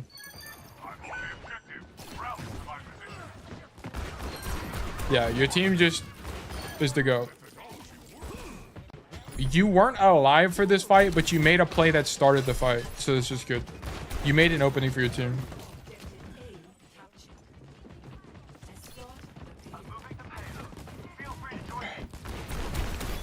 Okay, this Ana just needs to be a kill. This just needs good play, just needs to be a kill here.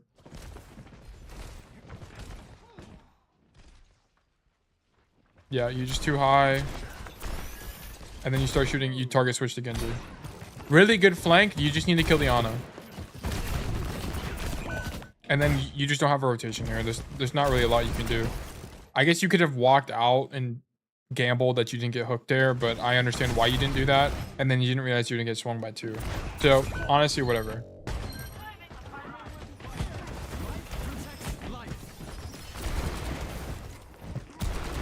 Hard rotate? Okay. You can say, man. I think it's fine, right? Why is this good? Someone just died, right? The enemy on it just died. This hog has nowhere near as well as a Junkrat. So you're up 2, actually. So now you're just pushing the advantage. So staying mid.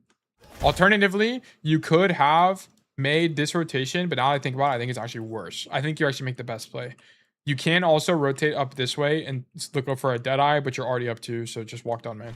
I would just walk down main. Force the hog out. Force hog out. Here, if you wanted to, you could tail tuck the corner. Bang. Just pop Deadeye and just tail tuck like this. But it's also fine.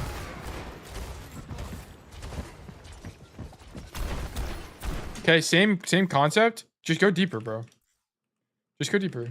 Just go deeper like this. Bang. What are they ever going to do about you here? Or here? Or matter of fact, if you found the timing for this rotation. What are they going to do?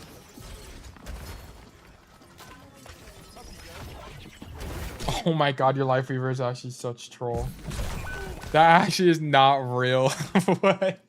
What?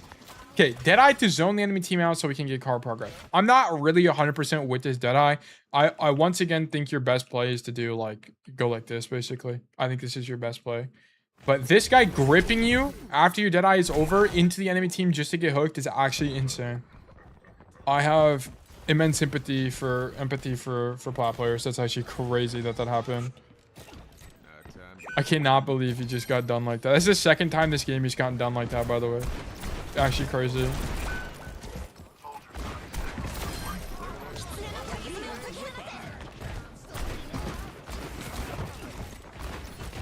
So we get to the fight late here. Okay, Hog is dead. I'm gonna be honest. Here, once Hog is dead, I'm probably actually playing. I think you could play main here, but it's kind of awkward. I think flanking is probably fine. It's just awkward with Kitsune. I don't really know what the best play is.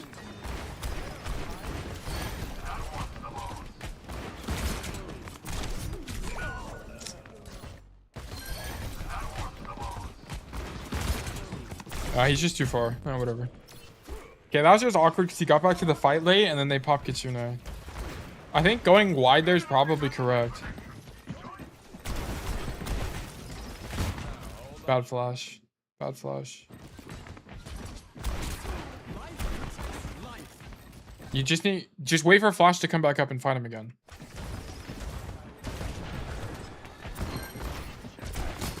Good flash. It's winning. You have to ego that, I think. Maybe you don't, because you're up 2 here. I think it's fine. Yeah, I think this whole sequence was fine. The way you played that, other than the first flash, was fine with the Genji. That was good.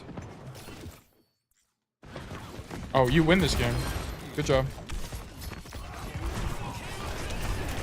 Okay, well, so you run away from the Genji because you used flash on the Venture, so you know it's losing. Because you don't have flash here, there's just no way you win, right? Here, yeah, you're screwed. Once that guy dashes on you, you're just screwed. So this is actually correct. It's actually crazy that I'm seeing this in plat, but this is correct. You're going to die to Genji, okay? And the higher you go, the more likely you are to die to Genji here. So what you have to do is try to kill someone else that's easier to kill than this Genji. And here the answer is actually Kiri. So this is correct. I would not have turned for the Genji at all, though. I would have just kept shooting the Kiri. But yeah, this is actually fine. You just kind of, the Genji traded you out. Or traded out the Venture, sorry.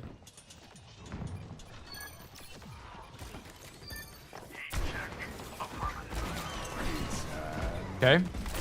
Good Deadeye. Okay. Good job. This was great. This looked winning. Winning gameplay. This is why I think Numbani is a good cast map, by the way, because you have there's a lot of playmaking. There's a lot of angles you can take on Numbani that are good, which is why I don't buy into the Numbani is bad for Cassidy propaganda. I think it's a really good map. This was good. I thought the only thing was your third defense was a little bit bad, but that's because of an awareness issue. I think your biggest issues were your staging on the very first fight of the game was bad. You had some awkward spacing issues, like walking forward for no reason. You did get a bit unlucky. There's 2 grips that were bad. Your second attack, you could have went for like a really long flank as well. I don't really think there was any specific principle that was lacking. It was a few different things going on, like us shooting deflect. There was no lapse in understanding of the fundamentals. I thought you had a good understanding of Overwatch. It's just there are a few kills we missed that we should have gotten, like the flash tracer and that Ana that we flanked. But other than that, I can't really remember. Nothing in particular. I don't have any exact diagnosis for you. I think I would have to look at another code. So just get good. This is low key what it is. I'd have to get another code because that looked good from him. I'd need like a loss or something. That was really good. Like he didn't really make a lot of mistakes. The macro was good, lots of good angling, and yeah, it was good. It was good.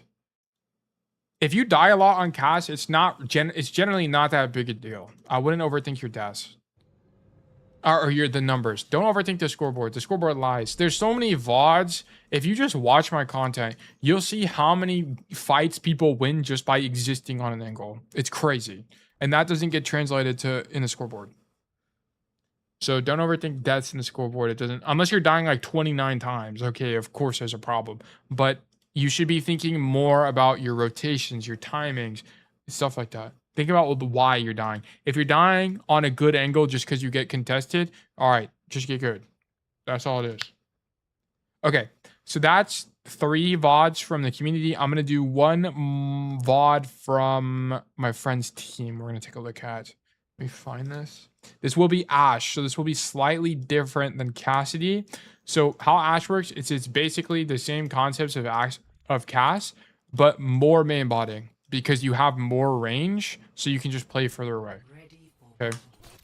It's kind of what this comes down to. And this is, I'm pretty sure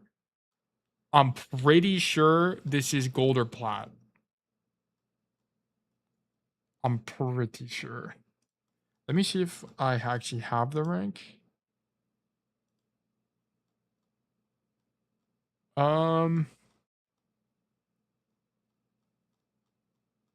I think it's plat. Yeah, we're just gonna, for the sake of my sanity, we're just gonna say it's plat. Okay. We're playing Ashe on Eichenwalde. Eichenwalde is generally an okay cast map. It's not perfect. Or Ashe map. Generally, also because this castle is so broken for Ashe. You just stand up here, shoot everybody. It's the same as Cass, right? You can stand here and shoot everybody. You can stand here and shoot everybody. You can stand here. It's just really good. It's really good for hit scan. It's the attack that's brutal. Okay, here. So we're staging on main here. Tail, which hero should I ban in silver, or would I improve more if I played against bad matchups? I recommend, okay, hot take. I recommend you play against your bad matchups, because what it will teach you is it'll teach you, as long as you're getting coaching from me, which will make it easier, it'll teach you why your bad matchups are bad matchups to begin with. Okay. It'll teach you why those heroes make it hard for you to play Cassidy. And it'll teach you what, it'll also teach you good habits. Bad matchups are the easiest way to learn good habits in the game, right? Which is like good awareness, right? If you have bad awareness and you never play against Roadhog, you're not going to get punished that much for it. Okay, relatively speaking, you will get punished, but it's old. I'm not going to go down that kind of worms, right? But if you play against Roadhog more, it'll force you to be more aware of the enemy tank and their positioning, right? If you play against D.Va more, it'll force you to think more consciously about D.Va and where they're positioning and so on and so forth. So the only thing I would recommend you do ban is going to be snipers on sniper maps. Because snipers on sniper maps, there's just not a lot you can do, I'm going to be honest, as Cass, right? If you're a Cass one trick. If you're a Cass one trick playing against Widow on Havana, you're just going to lose. You're going to get outvalued every single game you play. So just ban, I would just ban snipers on sniper maps, and then I would just ban things that you find annoying that make you don't want to play Overwatch anymore. Right? If Roadhog doesn't make you want to play Overwatch anymore, even though it's even though I think you should play into bad matchups, then ban Roadhog. Because at the end of the day, if you're not having fun, you're not going to keep playing Overwatch. Okay? So ban snipers on sniper maps, number 1, and then ban annoying things. But eventually, just keep in mind you're running away from the monsters under the bed, right? Or I guess the monsters are still under the bed. You need to see what's under there eventually. That's how you just get better as a player. So ban snipers on sniper maps, and then just ban what's annoying, is my opinion. If you want to be objectively correct, the best bans are D.Va, Tracer, and snipers on sniper maps, and then probably Hanzo. I don't even know. Diva Tracer probably is like your best 2 bans. The third is subjective. The reason you want to ban Tracers because she can just avoid you on certain maps, like Flashpoint maps. She can just avoid you.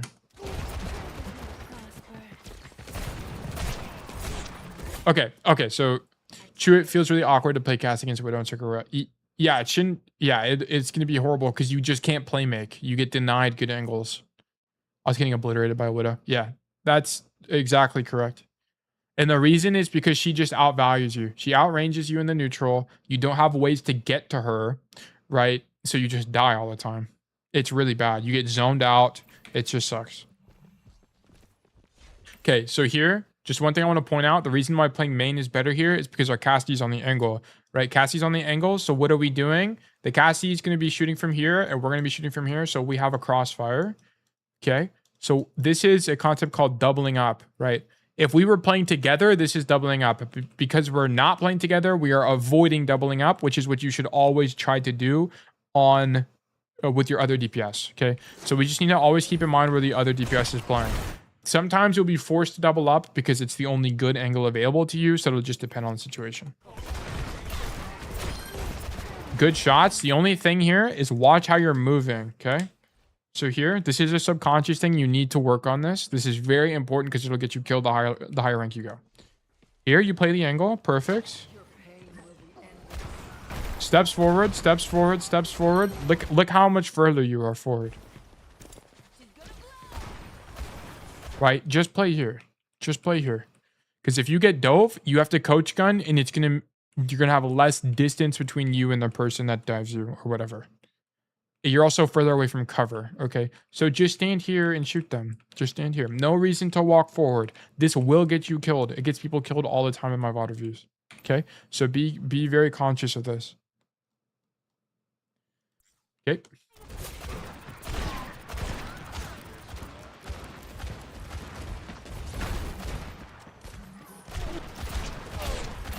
Nice crosshair placement that gets a free kill.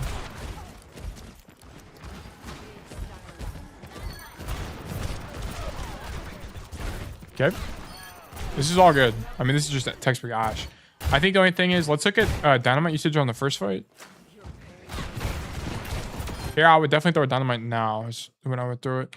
Because what you should, your intuition should be, Hazard is taking space, right? What's going to happen? The enemy team's backline is going to try to take space with him. Okay, so they're going to swing the corner. So you should be looking to throw a dynamite on the backline, right? Throw it behind the Hazard and like over here. Right over his shoulder to blow up on the, and you would have hit Ashe and probably Ana here. So yeah, so this is a good dynamite. It should have been a little bit earlier though. I think, do you even hit anybody? Yeah, you hit 2.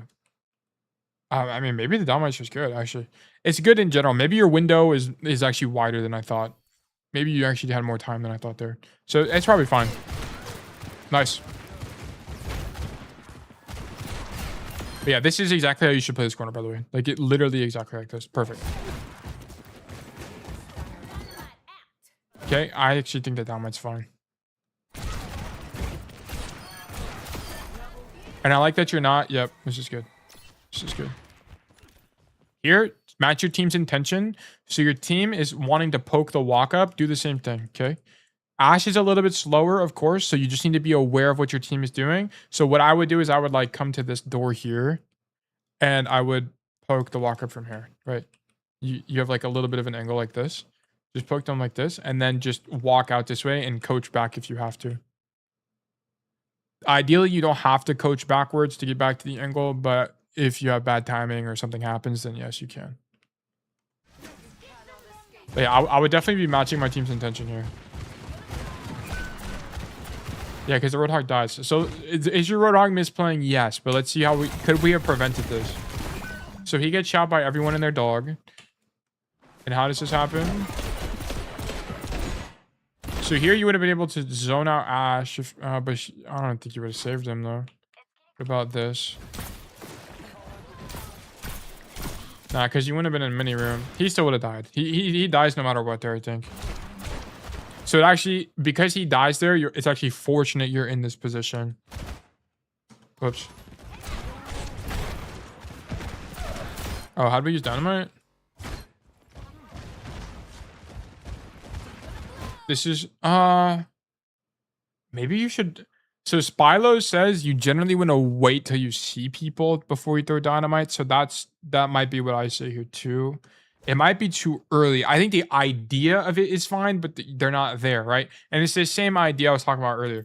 The tank makes space. You can kind of use your intuition to know that they're gonna try to push forward and take space with them. So maybe it's fine. I don't know.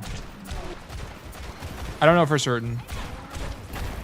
But we are coming up to Bob here. We should be very conscious of that. And basically Bob immediately. Because you're getting your ult extremely fast, right? If you find that you're getting your ult very quickly, right? Like, look, you're 91. Everyone else in the game is not even close, okay? Even people on your team, they're not even close to ultimate. Whenever you have an advantage like this, you need to just ulti immediately when you get it, basically. You need to just win because they're not going to have any answers. There's no answers they have. The only thing you have to be conscious of as a Ashe player is sleep dart, okay? Because if they sleep Bob, you're going to lose like half your value, okay? They're still going to zone people, but it's not going to be as lethal as it otherwise could be. So you just have to be aware of that, okay? So here, I would honestly Bob. I would honestly just probably Bob. But it's fine as well to hold it. It's actually probably preferred to hold it because it's winning anyway, and your tank got rezzed. But the idea of you using Bob is true as well. So this is actually better. I changed my mind. This is actually better to hold it, and then for the next fight that happens, just Bob immediately. I've been watching an old VOD. You said your second pick is Tracer. In what situations would you swap off Cass to play Tracer? You want to swap off Cass to play Tracer when you just can't get value, and it's not. You can't get value based on the matchups. Okay, so this is going to be like you would play Tracer when you're playing Havana against Diva, Widowmaker, Hanzo. I don't even know, like Kiri, Lucio. Okay, you just can't do anything. Or when you're playing Cassidy against a full dive comp, like a Ball, Tracer, Genji, Kiri, Lucio, and your team has a mobile backline, so like a Kiri, Lucio, because in that situation, there's no one for you to play with as Cassidy. So you have, like, you just basically need to play Tracer. It's what you can still play Tracer or Cassidy in those matchups. Like I'll coach you guys to tell you how to do that, but it's losing. Okay, and we want to be the win condition in all of our games. So 80 to 90% of the time you can make Cassidy work. It's those other, you just, honestly, 95% of games are winnable on Cass. I'm going to be honest. Very, very, very rarely will you be hard, like actually unplayable on Cassidy. Or like another situation where you might want to go Tracer is like you're playing double hit scan on Gibraltar attack and no one is pushing cart or something. So then you would want to go Tracer, but it's very rare. It's very rare for these niche situations to happen. But I think like if you're thinking about a hero pool, and this is tangential to the Ashe VOD, so I apologize, but if we're thinking about a hero pool for Cassidy, I think your best hero pool, you should only play 2 heroes. If you want to get good and actually great at Overwatch, you should only play 2 heroes, okay? You should play Cassidy, which is my recommendation. Of course, I'm biased. I one-shot Cassidy. And then you should pick up a hero that's playable in more dive situations, so like Genji or Tracer or Sombra. Those would be best. Or you could also play Sojourn, but I just don't like Sojourn, to be honest. I also think a lot of her value is mechanical, and I don't think it teaches good habits. I think all the other dive heroes teach better habits. Also, why'd you start maining Cassidy? I like simple heroes. I just have more fun playing simple heroes, which is kind of weird because I like playing Doomfist as well. I just think simple heroes give me more time, and I can like move around my camera, so there's stimulation.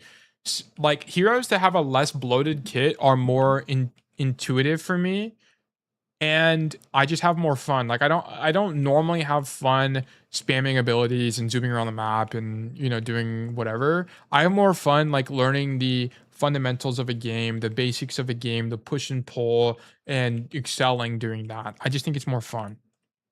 I also think Cassidy is very versatile, You can play him in a lot of different situations. He's almost always good. And although he's simple, he's not easy. So there is still stuff you have to learn. And you can focus on other fundamentals of the game instead of mechanics. Yeah, Cassie's not a very mechanically demanding hero, right? It's not like you have to do. I mean, do you have to? Do you have a hit scan gun and you have to click on people? Yeah, but it's not like Tracer where you have to do tracking every 2 seconds, right? It's a lot of very simple principles like click timing and crosshair placement, and those aren't very difficult. It's not like tracking 24/7. Whatever. I just think playing Cassidy, because his kit is so simple, you don't have to think as much about how you're using your abilities, and you have to think more about where you're positioning, how you're positioning, what's your timing. Do you have a good angle? Are you on the right part of the map? Are you controlling a lane? You can think more about stuff like that. And then if you play Cassidy, because he teaches you how to think like that, you can play any other hero at a great ability. If you can get to GM on Cassidy, you can get to GM on any hero. If you're one trick king. Of course, you'll have to learn the mechanics, right? You'll have to learn how to use deflect. You have to learn how to use whatever, but you'll understand enough of the principles of Overwatch to be able to do it. You'll be able to get it for sure. But yeah, I just like how he plays. I think he's fun. I also like Cowboys. Timmy, welcome back. I have one Castman here and it sucks. It's just punishing.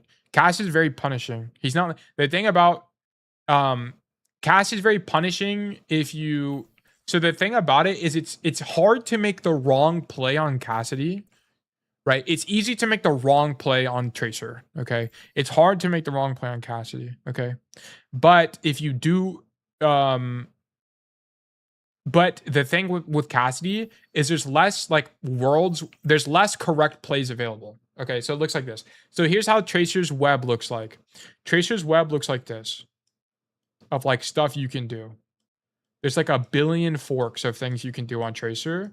And as a result, it's like really easy to pick the wrong fork in the road. Like maybe, let's say this is the optimal play, is A here. Well, let me make it green. This is the optimal play. It's really easy to pick anything that isn't the optimal play. But there are also a lot of plays that are good enough on Tracer. Like there's a lot of good enough plays that exist in the world. On Cassidy, there's like, your world looks like this. There's like one best play and then every other play sucks. It's like kind of how it ends up being. I'm going to be honest. There's very few situations where there's like a lot of plays. I mean, not very few, but it's you don't have as much agency as you do on other heroes on Cass. I watched some old Cassidy clips from Overwatch 1 and WoW. His E used to stun. I didn't know that. Yeah. Cassidy used to be really unhealthy for the game. And then they changed how Hinder works. And Hinder is still kind of unhealthy, but it's definitely more fair than it used to be. On Eichenwalde, you go left, right, run it down, man. That's all. Oh, I think you just mean that broadly. Yeah. Cassidy just has less playmaking. Same with Ashe. Like, all the hit scans just to have less playmaking available to them. Just because of how they're balanced. Yeah, here you needed a bob earlier. You should just go first, I'm being honest. You got your ult so quickly, just bob. Just pop it here, let your team walk in. I also don't think your team should really be holding like this, but whatever. I'm being honest, I would just bob. You got it so fast, I would just use it. Especially after, I mean, maybe you can argue that, okay, I don't want to bob because everyone's in choke and I really want to bob once they're inside our space. You know what? That's fine. Then in this situation, then this bob is probably fine.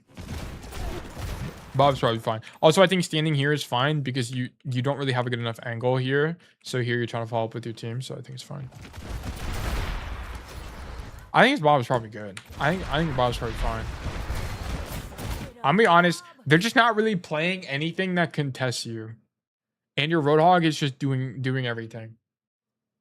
So this is like you're kind of just team diffing the enemies.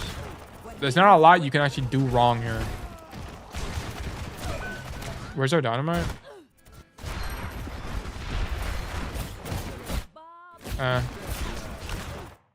Dynamite forces the hazard out. W Bungus. Yeah, Bungus is locked in this game. Good rotation. This is really good. This is really good. Nice job. And this is why I don't coach Ashe that often, by the way. Because it's like, what else does this guy do? There's nothing else to do. You just stand here and shoot people. And this is why I'm saying whenever you play Cass, it's like you know how to do this on Cass. Like if you know how to play Cass, you can intuit that this is how you play Ashe, right? Like you can figure it out. It's not fun, main bot. It's just there's less to do, right? It's less. You don't have because you're a longer range hero. You just can't play the Cass angles. Also, Coach Gun is just not that good of a mobility cooldown, right? Good coach there, by the way. Here, I think your rotation is a little bit wrong, though. I think here, Bungus dies a very tragic death. We almost died to Deadeye. I don't really know why you greed this as well.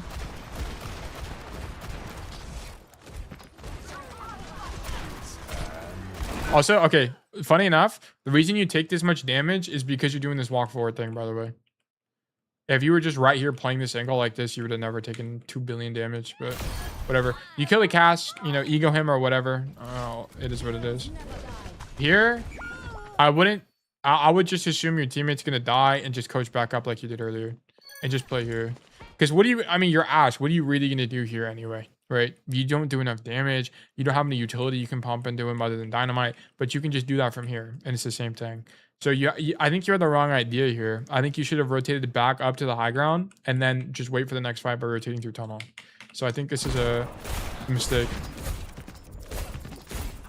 And now you did a hazard. That was an avoidable death for sure. Okay, we lost the point. That by the way, that fight loss was not your fault. Not your fault. I think you actually overperformed that fight a little bit.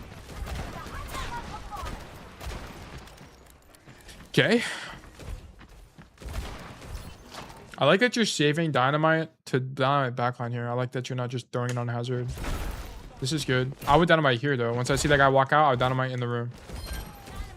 Yeah, it's just late. I would have done this slightly earlier. Uh-oh, I gotta ban this guy. Uh-oh. Hold on 1 minute. Let me go to chat. Inexplicable something. Oh my gosh. Banned. Alright, anyway, continue. We took the Coach Gun perk is like almost definitely correct here against hazard. Okay. I love Ashe. Ashe is sick. Also, this is also like the thing. As Ashe, you don't really need to worry about doubling up that much. Because it's just like you just have good angles, have good range, so you just play those angles all the time. Okay, you have dynamite here. We should be using dynamite here. So whatever. You don't really see anybody. This is fine. Shoot has. Shoot Cass. Honestly, I probably would have dynamited that Cass there. But at the minimum, like dynamite the Ana, like dynamite literally anyone here. You just don't use it. You also have Bob. So once you get Bob, you should also use it. Bang Bob. Just throw it. How would you Bob here? Probably just throw it either like here. I don't even know where you throw it. Where do you even throw it here? I guess you could just throw it here and then we get the hazard out. Or you could throw it deep on backline, which would stop them from helping the hazard, but then it gets slapped. I don't know, but we just need a Bob here. Like I would just for sure. After the hazard all comes through, just Bob. On cart, yeah, cart is probably best. I think it's probably here. So it shoots hazard and then it's zoned from the on. It's probably the best place. Bang. It also stops cart movement. So I think it's probably just Bob cart. Yeah, this is just too late. It needed to be earlier.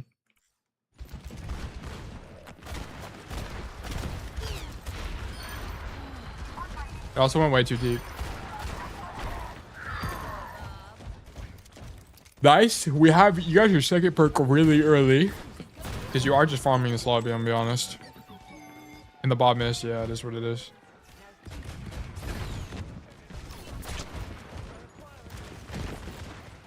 I would also just... If I see someone like that, I'm just dynamiting that guy, I'm gonna be honest. I'm dynamiting that Cass. Yeah, because I mean, this dynamite's not as good. If we can dynamite backline, we should be. Or any DPS or anything. Because it's going to force him off the angle immediately. Oh, okay. We just get cheesed here. That sucks. Okay, your intuition whenever you take a bunch of damage here is to coach gun immediately. Just get out. Just get out. Just leave. Like, once you get that first headshot taken on you, bang. Don't try to ego the guy. Just live. Just live. Just live. Because the problem is, the thing about Ashe, her biggest weakness is that you're so slow when you're ADS. I use Bob the same way I use Dynamite. I don't know if that's the right play. I don't really know what you mean by that. You just like throw it at backline. But look at this. I mean, this guy cheeses you. I mean, this kind of sucks. But look, your hitbox is not moving at all. And then he just hits a flick on you. Like, look, we'll watch it again. Look. Your hitbox barely moves. You just need a coach gun. You just need a coach gun so you live there. But also, you can see the I can see this bad habit. Look. This walking forward and backward is a bad habit. You need to stop doing that. It'll get you killed. Just stop moving. If they're not looking at you, just stop moving. Or move laterally, right? Move left and right. Like this. Yeah, yeah. Like as Timmy said, just stand still. Huge dynamite. Game. That's actually, believe it or not, that's a fight-winning dynamite. That's insane. Like, and this is why Ashe can be good. Dynamites like that just do so much. You also build your ult so fast. Unfortunately, we don't get a kill there, but whatever. I think that's fine. Okay. Exactly. This is perfect, by the way. When you're in a losing fight like this, right? This guy's got the jump on you. Bang, he hits you with the silver bullet shot. Coach out. Perfect. I personally would have coached to the right there, but I think it's fine. Like, the coach is the right idea. You have the right idea. I would have coached this way and then followed that cast like this. And then rotated back. Right, this is probably fine too. Oh, coincidentally, I would have dodged all of this and lived. So yeah. Because I mean, I don't really have a way to coach this. I mean, this is just kind of unlucky, I'm gonna be honest. I would have just coached this way, bang, and then fought the cast this way, because then I could have opened up an angle. Like, another reason why coming main here is not that good is you have to look at where your team is, right? You have to think about this in terms of angle control. So the reason coming bridge here is actually good is because you already have people in castle, right? That are going to be contesting them taking space. You're also down your tank, but that's a whole different story. So your Bastion is fighting the hazard. Meanwhile, you stop this Cassidy from getting super aggressive on the angle. Okay? But because you coach the left side, now this Cassidy gets to wrap like this for free. No one is going to contest him anymore. So he gets to walk in. And then this hazard conveniently sees 4 people gripped up with no tank. And then you just get Hazelty then died. Right, so this is a space control issue.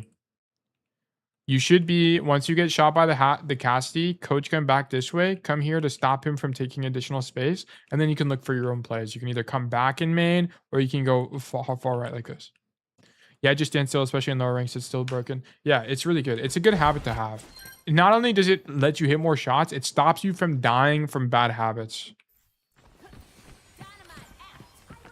And that's only when people are not looking at you. Okay, here this is good. Okay, you need to walk out. You need to be brave. Walk out and either coach gun this way or something. Because standing in here, you're just not going to be able to do anything. I would definitely get aggro here. Yeah, like, you can just walk this way, but you definitely need... Your idea should be to go castle here. For sure. Ew. Annihilated. But now you're dead. Yeah. Generally good idea. I would have just done it earlier. I also probably wouldn't have coached her. I would have had a different line. Like, my line would have been walk out, coach this way, stand here, shoot the Curie. But I think this line is also fine. You just end up being the target priority. Like, your idea here should not be to fight in main afterwards, by the way. Your idea should be to go into castle. So it should be bam, Curie kill, and then no hesitation, walk this way. And I think you actually might have lived the hazard engage, or at least forced him to deal with you for longer. So yeah, I would have hard rotated there.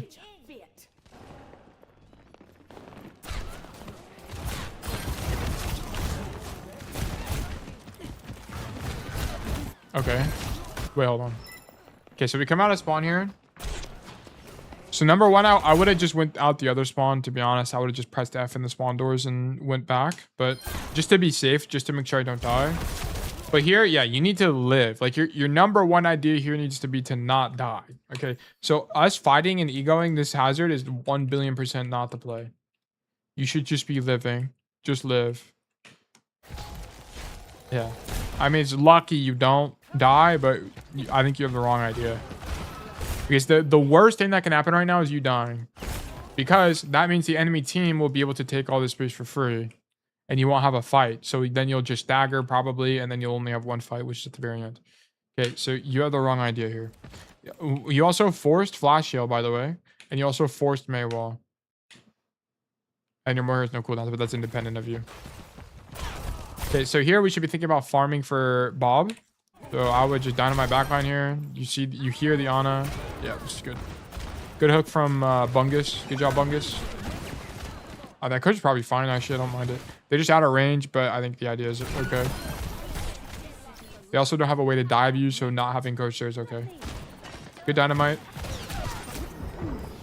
Actually, really good Bob, because the Bungus died, and you don't actually have a way to res here, or at least it's too risky. So then you Bob to hold the space, which I think is actually really good. And it saved you. And that Bob sucks, which is miraculous. Okay, here, wrong idea again. So your Bob is kind of the hero and savior of the whole fight, which is sick. It stops them from taking space aggressively. I know the hazards won, but you're just not going to be able to kill this guy. He's going to get healing. His whole team is here, right? He's just going to get healing and live. I don't think this guy dies. Your idea should be to just live. You need to just live till your tank gets back. And that Bob, what this Bob does is it doesn't win you the fight. It saves you from dying. Would it be better to Bob right side though? Like against the wall here? I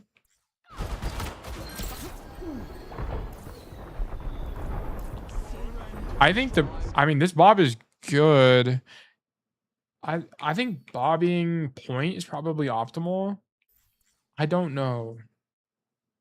I think the bobbing in general is for sure good here. It's for sure good. You can kind of debate placement because I don't really know what good Bob placement here would be, or optimal Bob placement. Because it could just be you Bob, like, you wouldn't actually be able to Bob here because this thing is in the way. So you could Bob here and then it would live longer. So maybe you could say that. And then it would zone them from walking in. Don't know. But what I can tell you for sure is that this is the wrong idea. Okay. Does Bob kill Ana? Yes. But are you very killable in this position? You have no cooldowns, right? Keep that in mind. You have literally no cooldowns here. You are very killable in this position. And your tank is dead. So you needed to just live. This was kind of in a war of attrition type of situation. You very fortunately get every cooldown in the world. Okay. So you get Mercy Pocket, Flash Heal. And then I think also Maywall came out here. Yeah, you just get Mercy Pocket and you live here. This is not consistent. You will die here. Yeah, this is just lucky. This play is not consistent. Okay, this is circumstantial. You very fortunate to get Mercy Pocket. If this Mercy sucked a little bit, then you would have died. And in solo queue, actually just in kind of Overwatch in general, you don't really want to make plays that are contingent on getting help or contingent on other people doing things. Okay. So that was not a winning play you just made. So yeah, once again, I know I'm beating a dead horse here, but your idea should have been to Bob and just leave and wait for your hog to get back. So like you would have just coach gunned either on the chandelier or up here. It's just a matter of the other team being bad. Yeah, exactly. I think the other enemy team just sucks.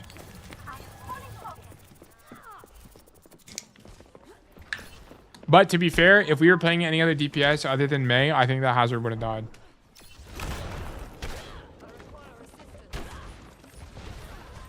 Okay, I actually like that you do this now. So the reason you want to do on Ashe, it's important to stage early, is because Coach Gun is a really long cooldown. Okay, so if you're not staging early on Ashe, you won't have coach gun back by the time the fight starts. Okay, so I think coach gunning early here to set up is actually fine. You also have good range for this fight anyway, so staying here this is good. And you want to have coach off cooldown that way, because if Hazard dives you or whatever, you can just coach him in the air and you live. So I think this is good staging from you. Bad dynamite also. Oh, here it is, guys. He dies to his bad habit, by the way. Bad habit of walking forward got you killed. Here, what you should do is just play the corner like this. Play the corner. Yep, he dies to W key-itis. Look, you W key. Look at this. You not only do you go wide for no reason, you also have, oh, you don't have coach gun off cooldown, which is unfortunate. But you go wide and then you walk forward, off, and then just die. If you just backed up, you actually just live. If you play the corner and back up, you live. So this is the habit actually killing you. You have to be aware of this. It's very important. Yeah, you just go wide here for no reason and die. You could have also unscoped there to have more movement speed to be able to walk backwards faster as well. Okay.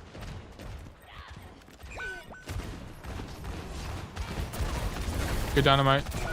Here, this is bad pathing, by the way. You shouldn't be going left side. So once you get out of spawn, you should definitely go right side, because what you should always do after you die is you need to look through the wall and figure out 3 things. Number 1, where's my team? Number 2, where's the enemy team? Number 3, where's the fight happening? Okay. So here you should say, okay, I have 4 people alive. They're all on point. The enemy team is very likely on the other side of that, on the other side of cart, and cart is still pretty far up. So you should figure out that the rotation you need to make is this, because if you come this way, it'll let you go all the way to this angle, which can be good, and this angle, which is where you were at earlier, which are both good for Ashe.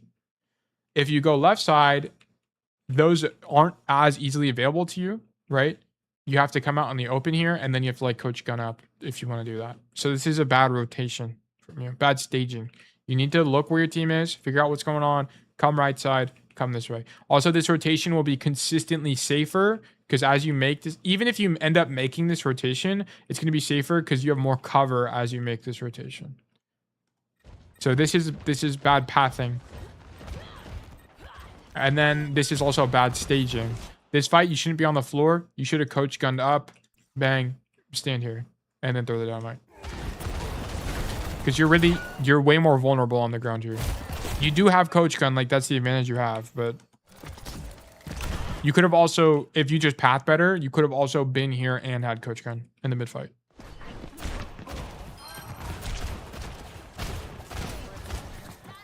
Good dynamite. Yeah, and then this mid fight positioning is just bad. So because you don't make the initial, you don't stage correctly, right? Because you don't stage over here, now you're on the floor the whole time. Look. On the floor. Do you really want to be here as Ashe? No, not really. Like, if you're going to be any hero here, you're like Reaper or Cass, okay? And even this is not good. If you were here on Cass, I'd say you're trolling, okay? So this is not good. So you needed to make this rotation, because if you made this rotation, you would have had better positioning for this entire fight. You would have been here. You would have been like here. You would have been here. I don't know. Maybe you even got creative and found this play or this play. I don't know.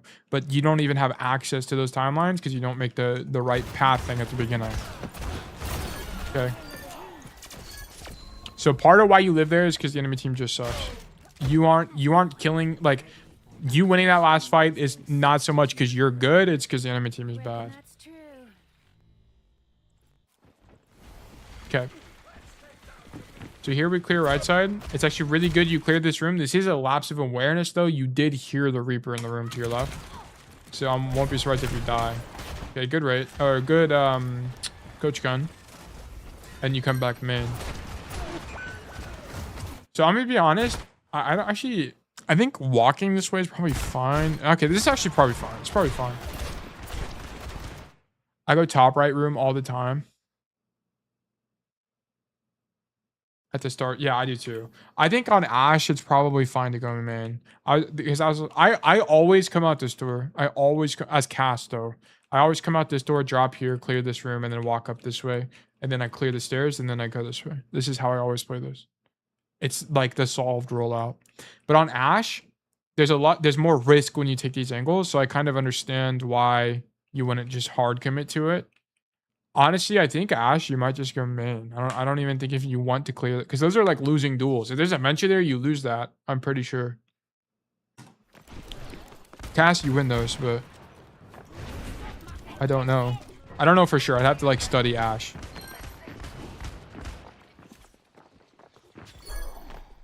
Okay. So here I probably would have ignored the Reaper, but whatever.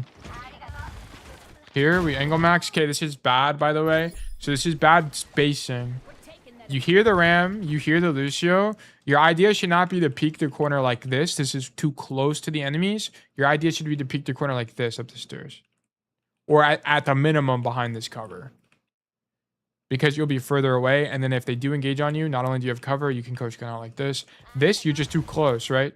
You're way too close. They don't actually end up going on you, but it demonstrates to me that you don't understand the principle of distance management well, right? On Ashe, play your effective range, right? Peek like this. Bang. Or like at least wider, like even like this. Like this is like honestly the worst way to peek this.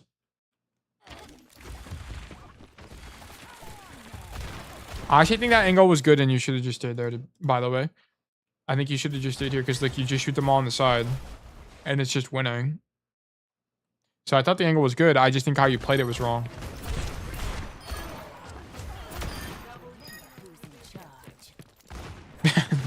This hero is insane, bro. Hold on. I still don't recommend. I still don't think Ashe is a good solo queue hero. I still don't think she is. Okay, stand in main. Okay, I know you died to this earlier, but I would not do this on goal. You don't even see anybody up there. They're not playing Ashe or anything. They're playing Cass, but you just saw him right there. To be honest, you need a Mercy in solo queue as Ashe. I just think the problem with Ashe is she has less playmaking available to her. She's not like Sojourn where you have OC. I mean, you have Bob, but like Sojourn has OC. She can slide the angles. Ashe's mobility sucks. This is really good, by the way. This is really good. Love this. Is it risky? Yes. But look at the enemy team comp. How are they going to kill you here? The only way they kill you here is if like this guy outranges you or you get TP'd on by Reaper. Ram literally can't get to you. Moira would have to fade to you, which would be winning. And then Kiri, you can die to it any time anyway. I love this play. I think it's good. It also matches your team's intentions, right? Your team is walked in. You coach gun in to match their intentions.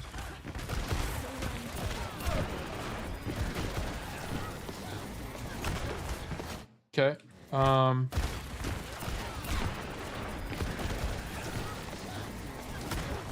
Okay, you just coach gun too late. You should have coached earlier. You need to make distance from you and the Reaper. So here, you can read his body language and see that he's going through you. So you could have actually turned around and coach gun this way, which actually probably is your best play. But either way, you should have coach gun earlier because you need to. Maybe you're waiting for him to unrate actually, and that's what you're waiting for. And kill him with it. I think the distance is probably more important. No, I don't know. That's my hunch. Either way, whatever. I don't think your initial play is wrong. I think the initial play of coach getting up there and forcing the Reaper to TP onto you is good. Also, we're about to have Bob. Right now, yeah, I was about to say, you need to get off cart. Okay, we need to be poking. Do literally anything. Okay, so here, bang, I'm coming here. I'm standing here and I'm shooting these guys. Or I'm standing here and shooting these guys. I don't really care, pick one. Also, it gives you information on where the enemy team is as well when you do that. I would for sure be poking. You also outrange everyone in the game other than Kiri. Look. You don't outrange Kiri, but you outrange literally everyone else. So you should be leveraging that fact. Right now, you're not leveraging that fact. You're playing in cast range. Just bob. You should have just bobbed there, I'm gonna be honest. I always just bob. Just bob, because what this is going to do is Bob going to explode. You know, maybe Bob just explodes here. Maybe we don't bob. Maybe we don't bob. Maybe we don't. Okay, I don't think we bobbed there. I think you actually did that correctly. I think bobbing there is actually a mistake because it does just die. And it isn't forced enough from the enemy team, right? The whole team is here. But, I mean, I think your initial problem is your staging. Why are we here? Just stand here, poke the walk up. Once you see them walk this way, okay, now what you do is you just back up to here, and then you can coach gun this way if you need to. And just maintain range. Just outrange these guys to oblivion. That's what makes Ashe good, is her range. Okay, that guy. Bungus is just a goat. Bungus is actually just a goat. How does he even get this? He's just the best to ever do it. W Bungus gameplay. Holy moly.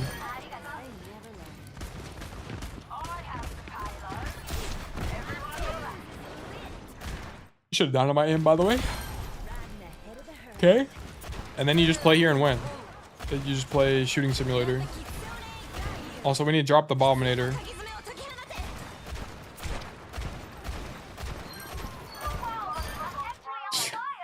Okay. Let's take a look at this.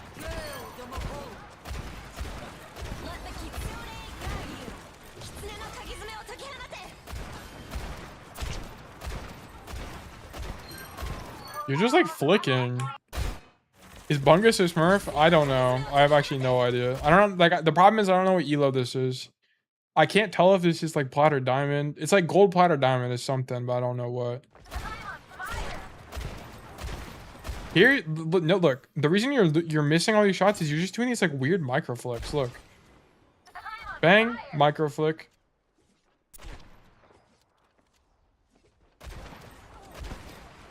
You can see it. I don't even know. You're also shooting way too quickly, but whatever. The position is good. Like, I think that's probably your most winning position. You could have also argued dropping there to be on the bridge is fine. But I think, in general, that angle is good. Especially with the range buff, I'm pretty sure that's in your effective range as Ashe. This is also correct. Okay, we should bob. Look to bob. So... there's some people say you want to bob second. I don't really subscribe to the notion that you should do anything second. I'm gonna be honest. I think you can make plays with any ulti in the game. So I would low-key rip a bob like anytime soon, to be honest. It might be too early now. Like, I would wait for the clear indication of the fight starting. Like, this is probably good, right? The car is just about to hit the corner. I probably would have waited a little bit longer, but I would just rip the bob. Play Ashe Cass, you need smooth calm aim. Yeah. I'm not going to go too much into the micro because I think his position is generally good. Okay, you need to be pushing the aggression with your bob though. Match intentions of your bob. Alright. So here, bob, throw the Bobinator. Here's how I would have gotten creative. Here's how I would have done this. Bobinator, bang. He's out there. What am I doing now? Walking this. I'm either standing here and shooting them on the corner like this. Or I'm going to go flank and do this and open up an angle. I would do one or the other. You have to match your ulti's intention, right? If Bob is not followed up with aggression, they're just going to kill Bob. Okay, it's just like if we threw a monkey. Like, if I just monkey dove here and nobody comes in to help me, I'm going to be pissed off. Because I'm going to be like, why am I not getting follow-up? Why is no one helping me? Think of Bob like a monkey. You're just sending Winston out to go destroy the enemy team. Follow up with him. So just stand here and shoot them, right? Play the corner and shoot them, or I would like go flank. I think unswinging is definitely wrong.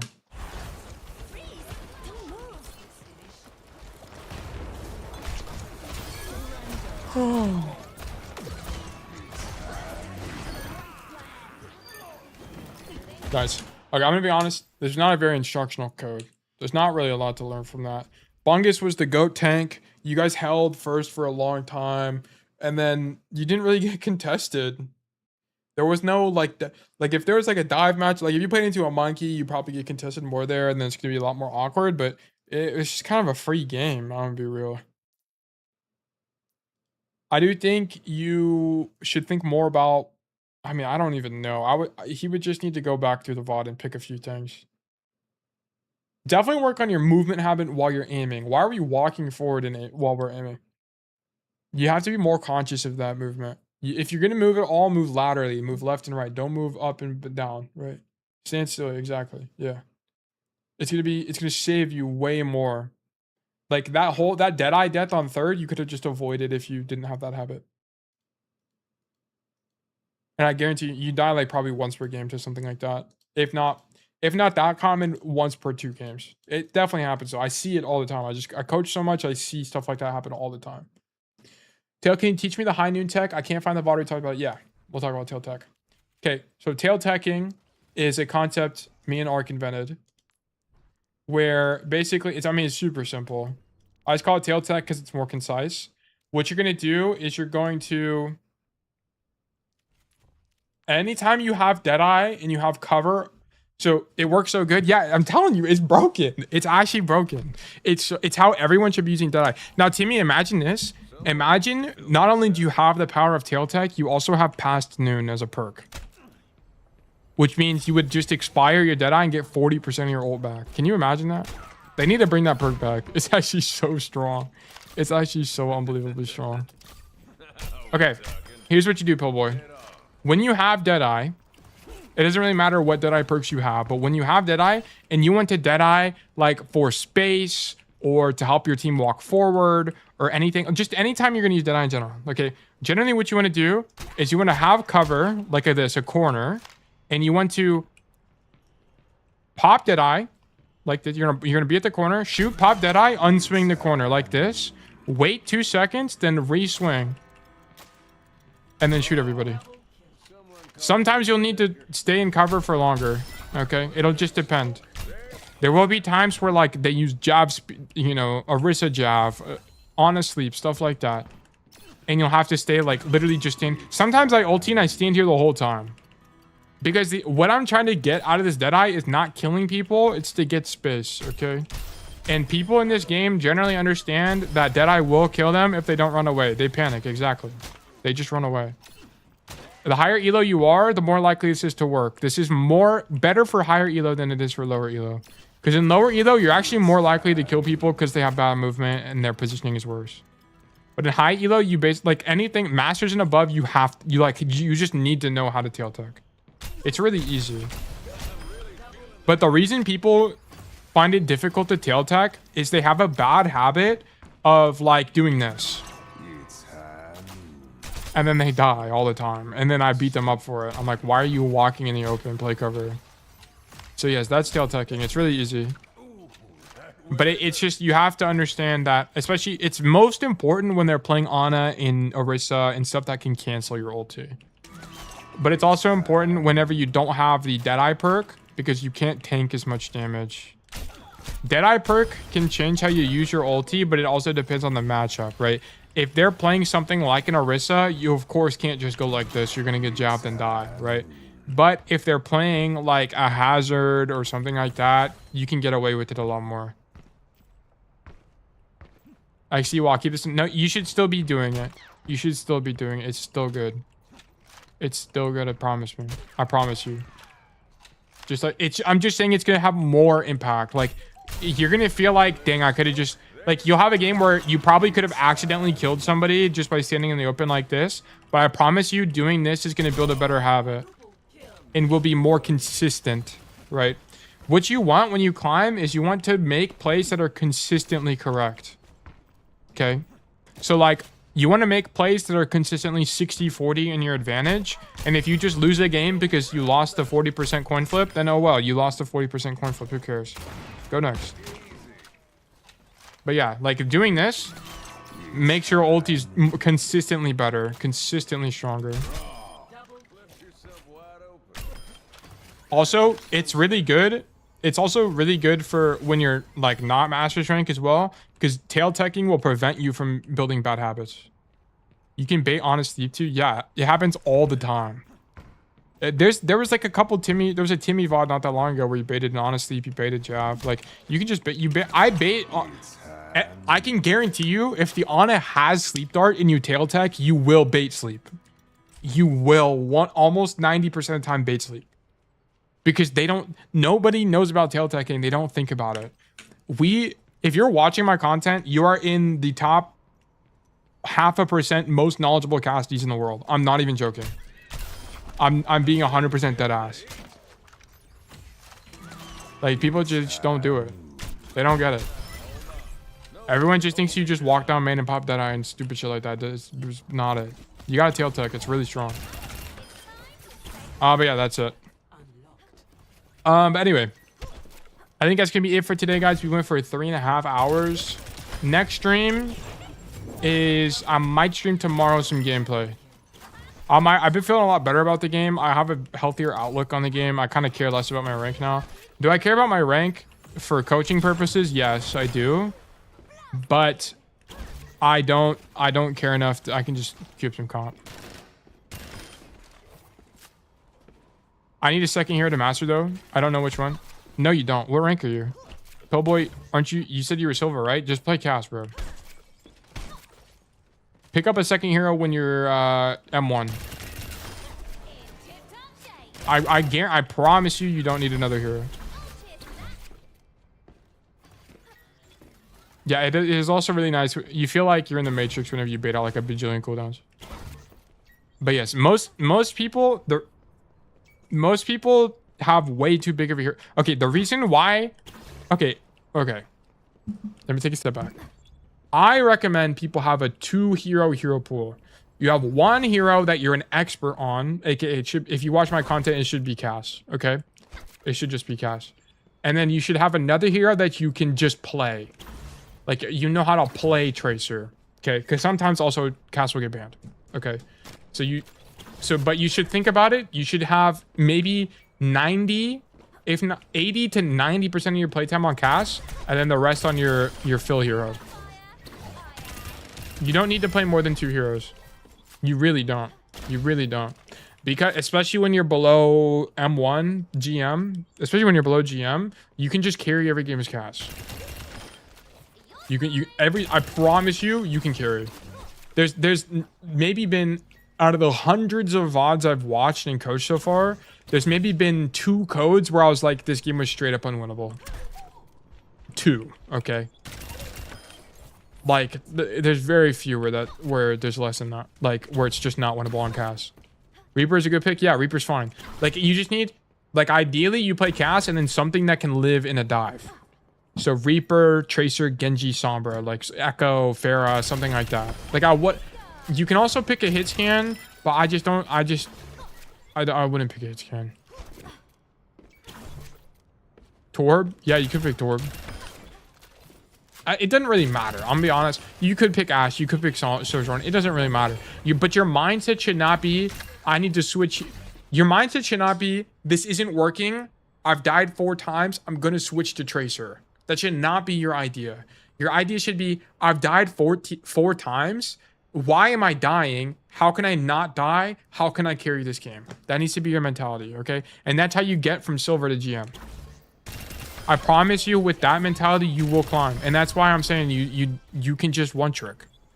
I played, whenever I climbed the first time, I played Cassidy and Ashe back in season 14. But then in season 15, 16, 17, I just one-tricked Ashe, and now I'm GM1, okay? And top 500 every season. If you're good at cast, you can play Ashe, Widow, and Soldier. Yes, exactly. You can also just play those heroes. You should know how to. But that doesn't mean you should swap to those heroes. You'll just know how to play those heroes. Why? Because as long as you watch my content and you think the way I kind of teach you guys how to think, you'll have a good understanding of Overwatch, which will then give you a good understanding of how to play hitscan as a role, how to play DPS as a role. Okay, what I teach doesn't translate exactly to support and tank, but the ideas are largely there. Okay. But yeah. As long as you keep thinking to yourself, why am I losing? And you do the research or get coaching, you'll figure it out. You'll figure it out. As long as you're intentional. If you just like rage queue and tilt queue all the time and you're not critical of your own gameplay, of course don't beat yourself up to oblivion. That's a bad habit I have.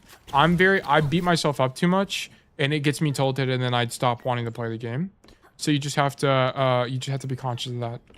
Timmy, I rage queue all the time. Well, that's probably why you deranked so much. So that's yeah.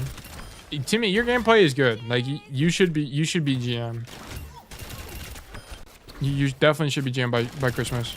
Are you gonna stream next Monday? Yeah. The only day I won't stream. Okay, so by the way, guys, next Friday there will not be a stream.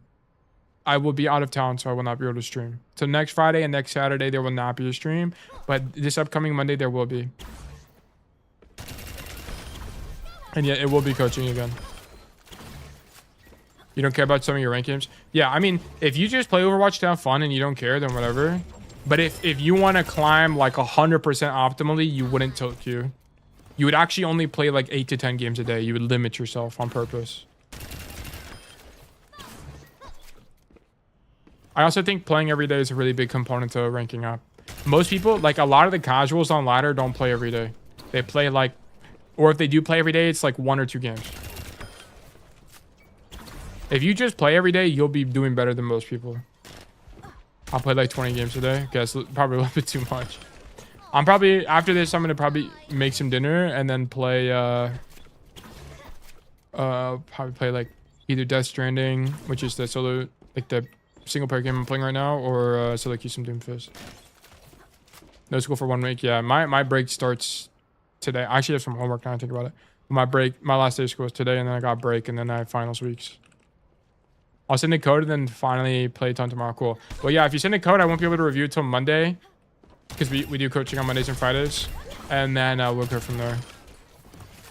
Also, there's a bunch of stuff I need to work on. Holy moly.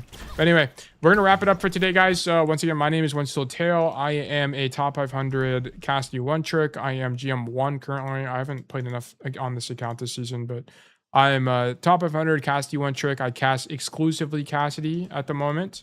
And in the future, we'll do more, but just Cassidy right now. If you do want free Cassidy coaching, you can join the Discord, ! Discord in the Twitch chat to get our link to join the community. And you can also, if you're watching on YouTube and you're one of the YouTube frogs, you can click on the link in the description as well and join the community there. You went from M1 to D2 in 1 day? Yeah, that's what Rage Queuing will do to you. Have you ever done it unranked to GM? No, and I probably won't. I don't think they're very informative. I think unranked to GM is a good marketing tool, like saying unranked to GM because it's just a buzzword in the community, but I don't think I ever will. I think I might do like educational gameplay, like I'll talk about how to play Havana or how to play Dorado or something, but that's about it. Just watch someone do it on YouTube. Yeah. I think what's more likely is that I just like play a few games on my main or something, and then I just talk through how to play the game.